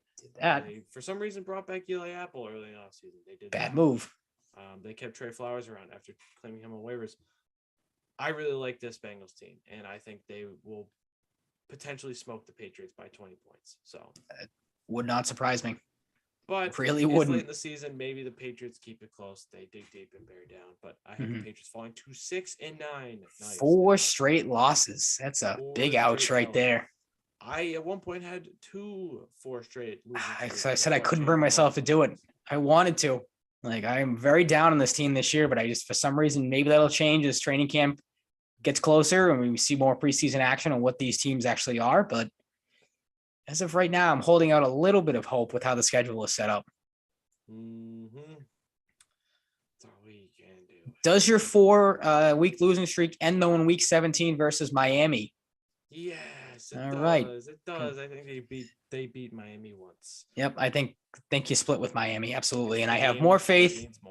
Yep, I have more faith at home than I do on the road. It's just track record. It's a given. Like, Patriots figure something out late in the season. and then get a nice little test against the Buffalo Bills in Buffalo to end the season. Who knows when this game will be played? Who knows what time it'll be played at? Because this is a to be determined both on the, like I said, time and the actual date of the game. Wherever they play it, whenever they play it, do they get a win in this game? No. I don't think so either. Like I said, this is blowout. Just both games. Patriots are not going to stand a chance. Like, yep. It would not be a surprise to me if, like, between the two games, they lose both games by a combined like 40 points. Like, I fully expect like 3 touchdown losses coming against the Bills this year, because unless you have some sort of weird ass weather game like you had last year, like, yeah, can you imagine? Not going to be great. So both of us, 11, I have them finishing 7 and 10. Yep, I have 8 and 9, but like I said, that is a tentative. Want to drop that 8 down, but right now, as we do, like we said, the way too early predictions, I'm holding out hope that there's something to cling on to for this Patriots team this season. Maybe they surprise you here and there, but it's not looking all that great as we sit here right now with this team. Nope, it's not. To be expected, though, with the offseason they had, as we've talked about in the offseason as a whole, and the offseason all these other teams have had, like, for a bright spot, I did see, I think it was the NFL, they tweeted out the rankings of strength of schedule. Patriots fall kind of right in the middle of that list. I think they're at 15.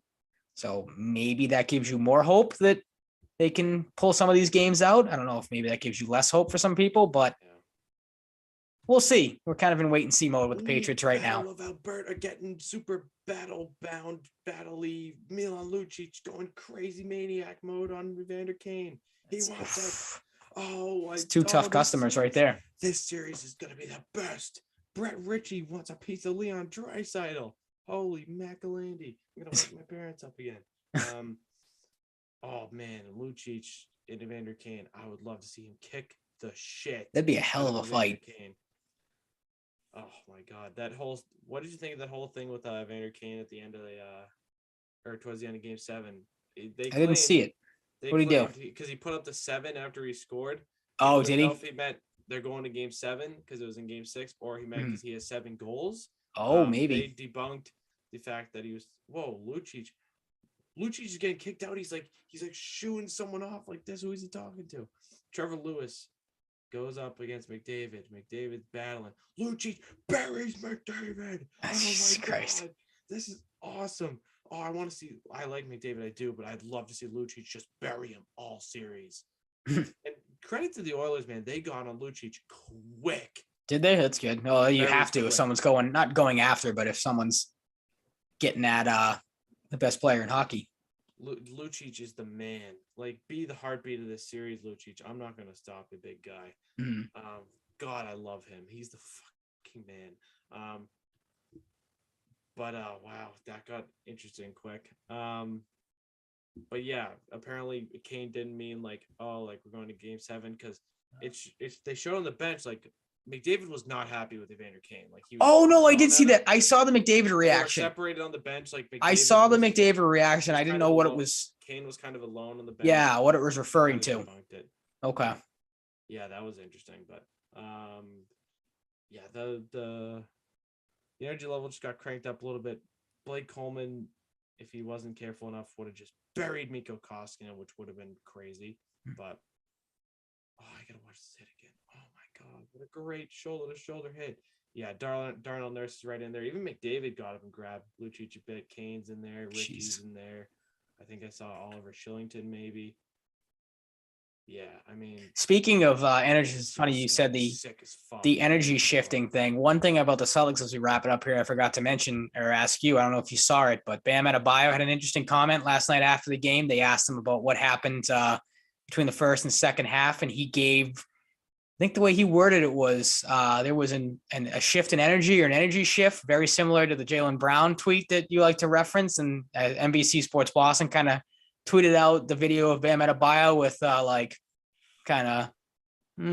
don't do that eyebrow emoji. So everyone was like, is he referring to the Jaylen Brown thing? Or I kind of took it as just like, well, yeah, the energy did shift. Like they came out and were more aggressive, but a lot of people I think took it as like, he's kind of coming at Jaylen Brown there. Let's see if he can respond now. Bounce back game is the L word. I'm putting the L word on it. I think it's going to happen. It has to. I'm putting the L word on it. All right. Well, someone's going to need to. Celtics going to need that. So it's going to happen. We will see. But that's going to wrap it up. We're like just at 3 hours, I think, right on the dot almost. I don't know what the pause did. I don't know if the pause is going to. Oh, it's right. It's been so long. I forgot that even happened. That would really suck. That would really make me sad. But yep. I don't think it will because it didn't end the recording, but we'll see what happens. We'll get it up there. Thank you for listening. You can listen wherever you find your podcast. I always forget to look at iHeartRadio and Amazon, so you can check that out. Maybe you'll find us there. If you listen there, you can find us, follow the Full Press Coverage Twitch and YouTube. Give us a rating wherever you want to, wherever you can. The listenership continues to be awesome, so thank you for that. Follow us on TikTok, Salvaggio and Cratty. Haven't posted in a while, but we will eventually. You never know with us on TikTok. You just don't. It's true. Maybe I'll try and get some clips up there or something. Finally, again, but you can follow us on Twitter, me at Mike_Cratty, Ryan at Ryan_Salvaggio, and the show at Sal and Cratty Pod. Remember, if you're friends with either of us on Facebook, you can even watch on Facebook. We got so many options for you guys, because we just want the listeners to be able to listen. So much, so many platforms. We love our audience. We're just here for you guys. Yep. Yeah, but stay safe, stay healthy, be nice to people, all that good stuff, and enjoy the Stanley Cup playoffs, enjoy the Celtics, and enjoy life. Doses. Adios. Adios.